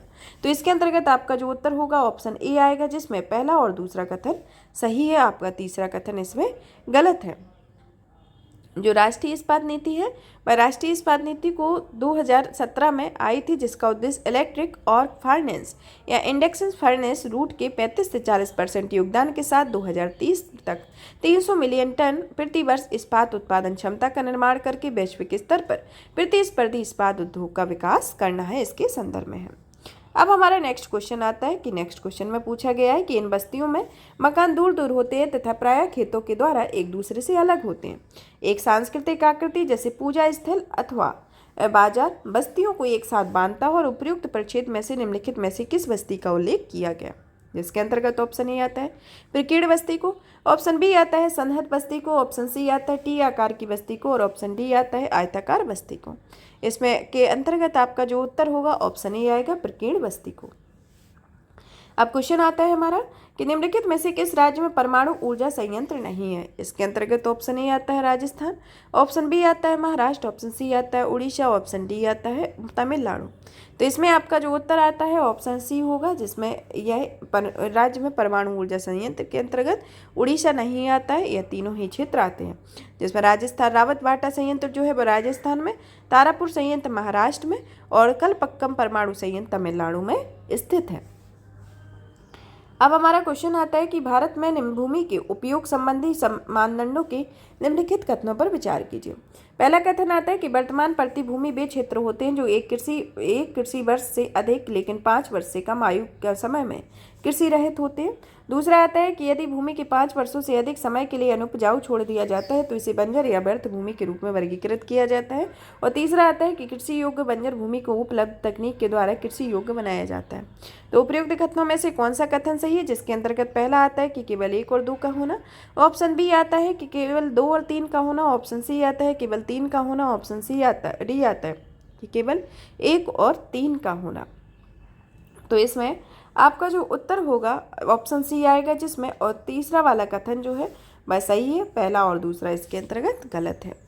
अब हमारा नेक्स्ट क्वेश्चन आता है। नेक्स्ट क्वेश्चन पूछा गया 76 नंबर का कि निम्नलिखित में से कौन से जनसंख्या परिवर्तन के प्रमुख घटक है, जिसमें जन्म, मृत्यु, रूणता, प्रवास को दिखाया गया। तो इसमें से कौन सा सही होगा? ऑप्शन 1 2 4 ऑप्शन बी आता है, 2 और 3 ऑप्शन सी आता है, 3 और 4 ऑप्शन डी आता है, 1 2 3 4। तो इसमें आपका जो उत्तर होगा ऑप्शन ए आएगा, जिसमें 1 2 4 इसका ऑप्शन होगा। अब क्वेश्चन आता है 77 नंबर का, जिसमें पूछा गया कि निम्नलिखित में से कौन से क्रियाकलाप या व्यवसाय मुख्यतः चतुर्थ सेक्टर के से संबंधित होते हैं। इसमें पहला आता है कि प्राथमिक विद्यालय में कार्यरत कार्मिक, दूसरा आता है स्वर्ण कॉलर व्यवसाय, तीसरा आता है होम सोरिंग, चौथा आता है लेखाकार और दलाली की फर्में। तो नीचे दिए गए कूट में सही उत्तर की पहचान करना है, जिसमें आपका ऑप्शन ए आता है कि केवल 1 3 4 होगा, ऑप्शन दूसरा आता है कि 2 और 4 3 होगा, ऑप्शन सी आता है कि 1 और 4 होगा, और ऑप्शन डी आता है 1 2 3 4 होगा। तो इसमें आपका जो उत्तर है ऑप्शन सी आएगा, जिसमें ऑप्शन सी होगा, जिसमें पहला और चौथा आपका कथन सही है। अब आता है 78 नंबर का क्वेश्चन, जिसमें पूछा गया है कि निम्नलिखित राज्यों में से किस में शहरी जनसंख्या का प्रतिशत जनगणना 2011 सबसे कम है। Option A Mizoram, option B आता है गुजरात, ऑप्शन सी आता है महाराष्ट्र, ऑप्शन डी आता है गोवा। तो इसमें आपका जो उत्तर होगा ऑप्शन बी होगा कि इसमें सबसे कम किस में है? गुजरात में। अब आता है 79 नंबर का क्वेश्चन, जिसमें दिया गया है कि मानव विकास रिपोर्ट और मानव विकास सूचकांक के संदर्भ में निम्नलिखित कथनों में से कौन सा कथन सही है।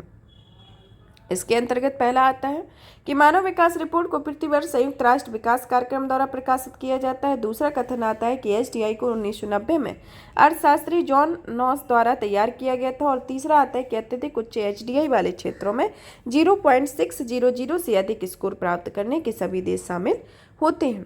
तो इसके अंतर्गत आपका जो उत्तर होगा ऑप्शन ए आएगा कि केवल एक ही कथन इसके अंतर्गत सही है।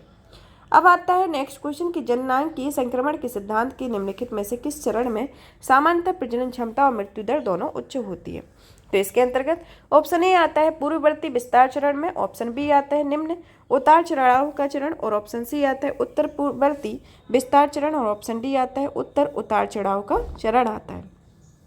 तो इसमें आपका उत्तर जो होगा ऑप्शन डी आएगा, जो यह दिखाया गया है वह उच्च उतार चढ़ाव की स्थिति को दर्शाता है। अब हमारा नेक्स्ट क्वेश्चन आता है कि निम्नलिखित युगों पर विचार कीजिए, जिसमें स्टील केंद्र और क्षेत्र देश को दिखाया गया है। जिसमें पहला आता है दोनोत्सक जो है वह यूक्रेन से संबंधित है, दूसरा आता है पिट्सबर्ग जो रूस से संबंधित है, तीसरा आता है तिएनजिन जो चीन से संबंधित है। तो प्रयुक्त युग्मों में से कौन सा युग्म सही सुमेलित है। तो इसमें आपको सही युग्म की पहचान करनी है, जिसके अंतर्गत ऑप्शन ए आता है 1 2 3, ऑप्शन बी आता है 1 और 3, ऑप्शन सी आता है केवल 1 का होना, और ऑप्शन डी आता है 2 और 3। तो इसमें आपका जो उत्तर होगा ऑप्शन बी आएगा, जिसमें पहला और तीसरा आपका सही है, दूसरा इसमें गलत है।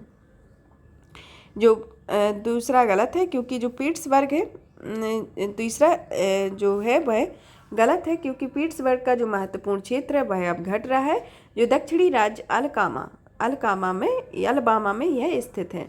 इसे जंग के कटोरा के नाम से भी जाना जाता है। अब आता है हमारा 82 नंबर का क्वेश्चन, जिसमें पूछा गया है कि यूरोप में निम्नलिखित राजधानी शहरों को पश्चिम से पूर्व की ओर व्यवस्थित कीजिए। जिसके अंतर्गत पहला होता है मैड्रिड, दूसरा लिस्बन, तीसरा लिबियाना, चौथा आता है ब्रुसेल्स। नीचे दिए गए कूट का सही उत्तर की पहचान करना है, जिसमें ऑप्शन ए दिया गया है कि ए के 2 4 3 होगा, ऑप्शन बी दिया गया है कि 1 2 3 4 होगा, ऑप्शन सी आता है 2 1 3 4 होगा, और ऑप्शन डी 2 1 4 3 होगा। तो इसमें आपका जो उत्तर होगा ऑप्शन डी आएगा, जो कि ऑप्शन डी आएगा, जिसमें 2 1 4 3 इसका उत्तर होगा। अब क्वेश्चन आता है 83 नंबर का कि भारतीय बंदरगाहों के संदर्भ में निम्नलिखित कथनों पर विचार कीजिए। पश्चिमी तट पर पूर्वी तट की तुलना में अधिक बंदरगाह हैं, पहला कथन है। दूसरा कथन आता है कि कोच्चि बंदरगाह वेवनाद कयाल के मुहाने पर स्थित होता है। तीसरा आता है कि हल्दिया बंदरगाह महानदी डेल्टा में स्थित होता है।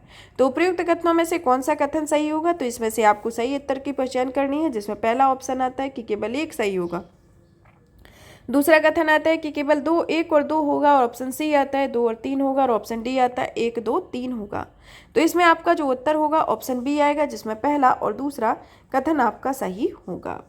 अब आता है क्वेश्चन 84 नंबर का कि द्विवार्षिक त्रिपक्षीय तटरक्षक अभ्यास दोस्ती में निम्नलिखित में से कौन सा देश शामिल है। इसके अंतर्गत पहला आता है भारत, थाईलैंड, म्यांमार, दूसरा आता है भारत, बांग्लादेश, इंडोनेशिया, चौथा आता है तीसरा आता है भारत, सोमालिया, ईरान, और चौथा आता है भारत, श्रीलंका और मालदीव। तो इसमें से आपको सही उत्तर की पहचान करना है कि यह द्विपक्षीय अभ्यास त्रिपक्षीय तटरक्षक अभ्यास में दोस्ती में इसमें भारत, श्रीलंका और मालदीव देश शामिल है। तो इसके साथ ही ऑप्शन डी सही होगा। अब आता है 85 नंबर का क्वेश्चन, जिसमें पूछा गया है कि टुंड्रा वनस्पति के संदर्भ में निम्नलिखित कथनों पर विचार कीजिए। जिसमें पहला कथन आता है कि टुंड्रा क्षेत्र में सूर्यताप की कमी के कारण स्तनधारियों की स्थायी अनुपस्थिति पाई जाती है। और दूसरा कथन आता है कि वनस्पति के संदर्भ में यहाँ मॉस, लाइकेन और काई पाई जाती है। तो उपयुक्त कथनों में से कौन सा कथन सही है? तो इसके अंतर्गत ऑप्शन ही आता है केवल एक कथन सही है, ऑप्शन बी आता है दूसरा कथन सही है, ऑप्शन सी आता है केवल एक और दो दोनों सही है, और ऑप्शन डी आता है ना तो एक सही है ना तो दूसरा सही है। तो इसके अंतर्गत आपका जो उत्तर आता है ऑप्शन बी आएगा, जिसमें दूसरा कथन तो सही है लेकिन पहला कथन सही नहीं है, क्योंकि यह ग्रीष्म ऋतु की संक्षिप्त अवधि में जहाँ जमी हुई बर्फ पिघल जाती है, जहाँ दिन गर्म और लंबी रातें होती हैं, दिन गर्म एवं लंबे होते हैं, और इस अवधि के दौरान यहाँ बेरी युक्त छोटी झाड़ियाँ विकसित होती हैं और आर्कटिक फूल खिल जाते हैं। हालांकि ये पौधे अल्पकालिक होते हैं, फिर भी ये नीरस टुंड्रा परिदृश्य को आर्कटिक पेरिज के रूप में जीवंत बना देती हैं। और इस अवधि के दौरान टुंड्रा में अनेक गतिविधियां घटित होती हैं। विभिन्न पक्षी यहाँ बर्फ के पिघलने पर निकलने वाले कई कीड़ों का शिकार करने के लिए उत्तर की ओर प्रवास करते हैं, इसके संदर्भ में आता है। तो इसके साथ ही आपका ऑप्शन बी सही होगा, दूसरा पहला वाला गलत होगा। अब आता है क्वेश्चन कि भारत में रेलवे नेटवर्क के संदर्भ में निम्नलिखित कथनों पर विचार कीजिए। जिसके अंतर्गत पहला कथन आता है कि भारत में ब्रॉड गेज पटरियों की तुलना में मीटर गेज पटरियां अधिक होती हैं, और दूसरा कथन आता है कि नैरो गेज लाइनें सामान्यतः पहाड़ी इलाकों तक ही सीमित होती हैं। तो उपयुक्त कथनों में से कौन सा कथन होगा? इसके अंतर्गत ऑप्शन ए आता है केवल एक, ऑप्शन बी आता है केवल दो, ऑप्शन सी आता है ना तो एक होगा, ऑप्शन सी आता है एक और दो दोनों सही होंगे, और ऑप्शन डी आता है ना तो एक सही होगा ना तो दूसरा सही होगा। तो इसमें आपका जो उत्तर होगा ऑप्शन बी आएगा, जिसमें पहला कथन तो गलत है लेकिन दूसरा वाला कथन इसके अंतर्गत सही है। इसमें जो बताया गया है पहला कथन क्यों गलत है, इसके बारे में जानते हैं कि ब्रॉड गेज में रेल पटरियों के बीच की दूरी 1.676 मीटर होती है, और ब्रॉड गेज की जो कुल लंबाई है वह 86,526 किलोमीटर की होती है। अब आता है हमारा नेक्स्ट क्वेश्चन 87 नंबर का, जिसमें दिया गया है कि हाल ही में सुर्खियों में रहा NASA ISRO synthetic aperture radar Nisar उपग्रह के संदर्भ में निम्नलिखित कथनों पर विचार कीजिए। पहला कथन आता है कि यह निम्न भूमि कक्षा में स्थापित एक प्रेक्षणशाला होती है जो पूरी कक्षा या पूरी पृथ्वी का मानचित्रण करेगी। दूसरा आता है कि यह दोहरी आवृत्ति एल बैंड और S band synthetic aperture radar वाला इमेजिन रडार उपग्रह है। तो उपयुक्त कथनों में से कौन सा कथन सही है? जिसके अंतर्गत ऑप्शन ए आता है केवल एक, ऑप्शन बी आता है केवल दो, ऑप्शन सी आता है एक और दो दोनों, और ऑप्शन डी आता है ना तो एक होगा ना तो दूसरा होगा। तो इसमें जो आपका उत्तर होगा ऑप्शन सी होगा, जिसमें एक और दो दोनों ही कथन इसके सही है। अब आता है आपका क्वेश्चन 88 नंबर का, जिसमें पूछा गया है कि ग्रामीण बस्तियों के संदर्भ में निम्नलिखित कथनों पर विचार कीजिए। इसके अंतर्गत ऑप्शन ए आता है कि कथन पहला आता है कि गुच्छित बस्तियां प्रायः उपजाऊ जलोढ़ मैदानों और उत्तर पूर्वी राज्यों में पाई जाती हैं। दूसरा आता है कि अर्धगुच्छित बस्तियां गुजरात के मैदानी इलाकों और राजस्थान के कुछ भागों में व्यापक रूप से पाई जाती हैं। तो उपयुक्त कथनों में से पहचान करना है उपयुक्त कथनों में से कौन सा कथन सही है, जिसमें पहला आता है केवल एक सही होगा, दूसरा आता है केवल दूसरा सही होगा, तीसरा आता है एक और दो दोनों सही होगा, और ऑप्शन डी आता है ना तो एक सही होगा ना तो दूसरा सही होगा। तो इसमें आपका जो उत्तर होगा वह ऑप्शन सी आएगा, जिसमें पहला और दूसरा कथन आपका सही है। अब क्वेश्चन आता है 89 नंबर का, जिसमें पूछा गया कि भाषेड़ी मिशन का उद्देश्य क्या है। इसके अंतर्गत पहला कथन है कि ये पहला ऑप्शन है कि प्राथमिक विद्यालयों में क्षेत्रीय भाषा के क्षेत्रीय शिक्षकों की भर्ती को बढ़ावा देती है। दूसरा आता है कि स्थानीय भाषा अनुवाद में सहायता करते हैं। तीसरा आता है कि ऑप्टिकल फाइबर कनेक्टिविटी में सुधार करते हैं, और चौथा आता है कि ये आपदा प्रबंधन के लिए उपग्रह सूचना का उपयोग करती हैं। तो इसमें आपका जो उत्तर होगा ऑप्शन बी आएगा, जिसमें स्थानीय भाषा के अनुवाद में सहायता करने के संदर्भ में भाषणी मिशन को स्टार्ट किया गया है, और भी इसी का उद्देश्य है। अब आता है हमारा 90 नंबर का क्वेश्चन कि प्रायः सुर्खियों में रहने वाले शॉर्ट सेलिंग के संदर्भ में निम्नलिखित कथनों पर विचार कीजिए। जिसके अंतर्गत पहला कथन आता है कि यह स्टॉक को बेचना और बाद में इसे रियायती मूल्य पर खरीदना होता है। ऑप्शन दूसरा आता है दूसरा कथन आता है कि ये ऐसे शेयरों पर बिक्री होने से विक्रेता को स्वामित्व होना चाहिए। ऑप्शन जो तीसरा कथन आता है कि हिंडनबर्ग रिपोर्ट जो है वह LLC एक्टिविटी शॉर्ट सेलिंग पर ध्यान केंद्रित करने वाला एक निवेश अनुसंधान फर्म है। तो उपयुक्त कथनों में से सही कथन की पहचान करना है, जिसके अंतर्गत पहला कथन आता है, ऑप्शन ए आता है कि केवल एक सही है। ऑप्शन दूसरा आता है कि केवल दूसरा सही है। ऑप्शन सी आता है कि केवल तीसरा सही। ऑप्शन डी आता है केवल 1 और 3 सही है। तो इसमें आपका जो उत्तर होगा वह ऑप्शन डी होगा, क्योंकि इसमें पहला और तीसरा कथन सही है। अब हमारा नेक्स्ट क्वेश्चन आता है 91 नंबर का, जिसमें क्वेश्चन पूछा गया है कि निम्नलिखित में से किन देशों की सीमा रूस से मिलती है। ऑप्शन पहला आता है लिथुआनिया, दूसरा लातविया, तीसरा आता है एस्टोनिया, चौथा आता है किर्गिस्तान, पांचवा आता है फिनलैंड। तो नीचे दिए गए कूट में से सही उत्तर की पहचान करना है, जिसके अंतर्गत पहला ऑप्शन आता है कि केवल 1, 2, 3 का होगा। ऑप्शन दूसरा आता है 1, 2, 3, 5 होगा। ऑप्शन सी आता है 4 और 5 होगा। और ऑप्शन डी आता है 1, 2, 3, 4 होगा। तो इसके अंतर्गत आपका जो उत्तर होगा, इसमें आपका जो उत्तर होगा ऑप्शन बी होगा, जिसमें अकेला चौथा सही नहीं है और पहला, दूसरा, तीसरा और पांचवा इसके अंतर्गत सही होगा। आपका 92 नंबर का क्वेश्चन आता है कि भारत में निम्नलिखित राज्यों या संघराज्य क्षेत्रों में जनसंख्या घनत्व 2011 की जनगणना के आधार पर घटते हुए क्रम को व्यवस्थित करना है, जिसके अंतर्गत पहला आता है बिहार, दूसरा पश्चिम बंगाल, तीसरा उत्तर प्रदेश, चौथा अरुणाचल प्रदेश आता है। तो नीचे दिए गए कूट में से आपको सही उत्तर की पहचान करनी है, जिसके अंतर्गत ऑप्शन ए आता है 3, 1, 4, 2 होगा। ऑप्शन बी आता है 2, 1, 3, 4 होगा। ऑप्शन सी आता है 1, 3, 2, 4 होगा। और ऑप्शन डी आता है 1, 2, 3, 4 होगा। तो इसमें आपका जो उत्तर होगा ऑप्शन डी आएगा, जिसमें यह क्रम है वह एक ही क्रम में बना हुआ है, 1, 2, 3, 4 होगा। बिहार, पश्चिम बंगाल, उत्तर प्रदेश, अरुणाचल प्रदेश। 93 नंबर का क्वेश्चन आता है, जिसमें अंतर्देशीय जलमार्ग और नदी तंत्र को दिखाया गया है, जिसके अंतर्गत पहला राष्ट्रीय जलमार्ग एक आता है जो गंगा भागीरथी हुगली नदी तंत्र, दूसरा राष्ट्रीय जलमार्ग जो दिखाया गया है वह ब्रह्मपुत्र नदी, और तीसरा जो है राष्ट्रीय जलमार्ग जो है वह कृष्णा नदी है। तो उपयुक्त युग्म में से कौन सा सही सुमेलित है, इसके संदर्भ में आपको सही उत्तर की पहचान करनी है, जिसके अंतर्गत पहला ऑप्शन आता है केवल 1 और 2, दूसरा आता है केवल 3 का होना, ऑप्शन सी आता है 1, 2, 3 होना, और ऑप्शन डी आता है उपयुक्त में से कोई नहीं। तो इसमें आपका जो उत्तर होगा ऑप्शन ए सही होगा, जिसमें पहला और दूसरा कथन आपका सही है, तीसरा आपका गलत है।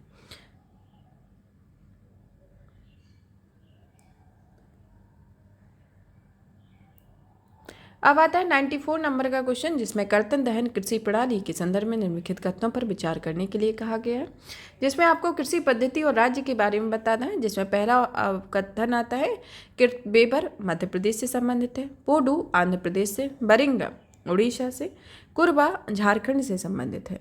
तो इसके संदर्भ में आपको बताना है, जिसमें एक उपयुक्त में से कौन सा सही सुमेलित है, जिसमें ऑप्शन ए केवल 1 युग्म, ऑप्शन बी केवल 2 युग्म, ऑप्शन सी केवल 3 युग्म, और ऑप्शन सी डी आता है सभी चारों युग्म होता है।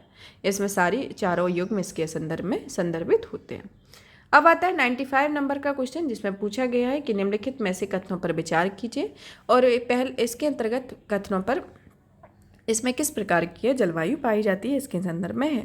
तो इसके अंतर्गत पहला कथन जो दिया गया है, यह पहला कथन है कि यह क्षेत्र पूरे वर्ष पछुआ पवनों के स्थायी प्रभाव में रहता है। दूसरा आता है पर्णपाती वन इस प्रकार की जलवायु की प्राकृतिक वनस्पति है। तीसरा आता है कि बंजारी बागवानी इस क्षेत्र में लोगों की एक बहुत उच्च विकसित गतिविधि है।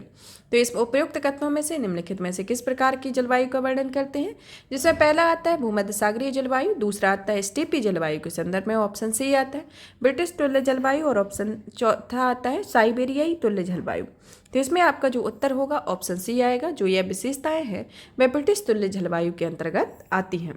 अब आता है हमारा 96 नंबर का क्वेश्चन, जिसमें पूछा गया है कि विश्व की जनसंख्या के संदर्भ में निम्नलिखित कथनों पर विचार कीजिए, जिसके अंतर्गत पहला कथन आता है कि संयुक्त राज्य अमेरिका या संयुक्त राष्ट्र के अनुसार विश्व की जनसंख्या जो है वह 1500 ईस्वी के में 1 अरब आंकड़े तक पहुंच गई थी।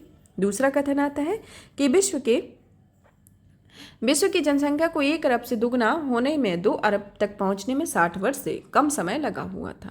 तो इसके अंतर्गत उपयुक्त कथनों में से आपको सही उत्तर की पहचान करनी है और बताना है कि इसमें से कौन सा उत्तर सही होगा। जैसा पहला ऑप्शन आता है कि केवल 1 सही होगा, दूसरा ऑप्शन आता है कि केवल दूसरा सही होगा, ऑप्शन सी आता है कि 1 और 2 दोनों कथन सही होंगे, और ऑप्शन डी आता है ना तो 1 सही होगा ना तो दूसरा सही होगा। इसमें आपका ऑप्शन डी आएगा, जिसमें पहला और दूसरा दोनों ही कथन आपके गलत होंगे। इसके एक्सप्लेनेशन को जानते हैं कि अनुमानों के अनुसार ऐसा माना जा रहा है कि नवंबर 2022 में विश्व की आबादी 8 अरब हो गई है। हालांकि इस जनसंख्या को प्राप्त करने का जो अनुमानित वर्ष है वह 2025 था, और जो इसमें 2025 था, जिसमें विश्व की जनसंख्या 1 अरब के आंकड़ों तक 1804 ईस्वी तक पहुंच गई थी। साथ ही विश्व की जनसंख्या को 1 अरब से 2 अरब पहुंचाने में 123 वर्ष लगे हुए थे। तो इसी के साथ ही आपका पहला और दूसरा कथन दोनों ही गलत है। अब आता है 97 नंबर का क्वेश्चन, जिसमें पूछा गया कि भरमौर में गद्दी जनजातीय समुदाय का आवास है और इस समुदाय की अपनी एक अलग पहचान है, क्योंकि गद्दी लोग ऋतु प्रवास करते हैं और गद्दियाली भाषा में बात करते हैं। तो गद्दी जनजाति निम्नलिखित में से किस राज्य में पाई जाती है? तो इसके अंतर्गत ऑप्शन ए आता है राजस्थान, ऑप्शन बी आता है मध्य प्रदेश, ऑप्शन सी आता है गुजरात, ऑप्शन डी आता है हिमाचल प्रदेश। तो इसका उत्तर होगा ऑप्शन डी, हिमाचल प्रदेश। अब आपका क्वेश्चन आता है कि भारत में विद्यमान संसाधनों के संदर्भ में निम्नलिखित कथनों पर विचार कीजिए। जैसे पहला आता है कि भारत में विश्व के जल संसाधनों का लगभग 4% पाया जाता है। दूसरा आता है कि भारत में एक वर्ष में भी वर्षण से प्राप्त कुल जल सतही रूप में उपलब्ध कुल जल की तुलना में अधिक होता है। तो उपयुक्त कथनों में से कौन सा कथन सही होगा? जिसके अंतर्गत ऑप्शन ए आता है केवल एक, ऑप्शन बी आता है केवल 2 का होना, ऑप्शन सी आता है कि कथन केवल 1 और 2 दोनों कथन सही होना, और ऑप्शन डी आता है ना तो एक होगा ना तो दूसरा होगा। तो इसमें आपका जो उत्तर है ऑप्शन सी आएगा, जिसमें दोनों ही कथन आपके सही हैं। अब आता है 99 नंबर का क्वेश्चन, जिसमें पूछा गया है कि निम्नलिखित प्रयोगों पर विचार कीजिए, जिसमें प्रसिद्ध खनन नगर क्षेत्र और मरुस्थल में अवस्थिति को दिखाया गया है। जिसमें पहला आता है चुकी का माटा, यह कालाहारी मरुस्थल में, दूसरा आता है कालगुर्गी जो ग्रेट ऑस्ट्रेलियन मरुस्थल में स्थित है, और यूटा जो है नेवादा मरुस्थल में स्थित है। तो उपयुक्त में से आपका कौन सा सही सुमेलित है? इसमें आपको सही उत्तर की पहचान करना है, जिसके अंतर्गत पहला ऑप्शन आता है केवल 1 और 2 का होना, दूसरा आता है 2 और 3 का होना, ऑप्शन सी आता है केवल 3 का होना, और ऑप्शन डी आता है केवल 1 और 3 होना। तो इसमें आपका जो उत्तर होगा ऑप्शन बी आएगा, जिसमें पहला कथन तो गलत है, क्योंकि चुकी का माटा जो है वह विश्व का सबसे बड़ी तांबे का नगर है, जो अटाकामा मरुस्थल चिली में स्थित है, ना कि यह कालाहारी मरुस्थल में स्थित है। तो इसके साथ ही आपका ऑप्शन ए गलत होगा, ऑप्शन दूसरा और तीसरा सही सुमेलित है, जिसके साथ ही ऑप्शन बी आपका सही उत्तर होगा। अब आता है 100 नंबर का क्वेश्चन, जिसमें 100 नंबर का क्वेश्चन जो आता है कि सुएज नहर जोड़ती है। ऑप्शन ए आता है लाल सागर एवं फारस की खाड़ी को, ऑप्शन बी आता है मध्य सागर और लाल सागर को, ऑप्शन सी आता है कैस्पियन सागर एवं भूमध्य सागर को, इसी के साथ ही ऑप्शन डी आता है काला सागर एवं लाल सागर को। तो इसमें आपको उत्तर जो होगा ऑप्शन बी आएगा, जो भूमध्य सागर को लाल सागर से जोड़ती है, या सुएज नहर के संदर्भ में। यहाँ पर इन प्रश्नों की श्रृंखला फिनिश होती है। इसी के साथ ही हमारा टेस्ट पेपर जो है वह 3रे नंबर का टेस्ट पेपर भी फिनिश होता है। और भी इसी तरीके के टेस्ट पेपर को कवर करने के लिए वीडियो को ज़्यादा से ज़्यादा शेयर करें, चैनल को सब्सक्राइब करें और वीडियो को लाइक करें। धन्यवाद।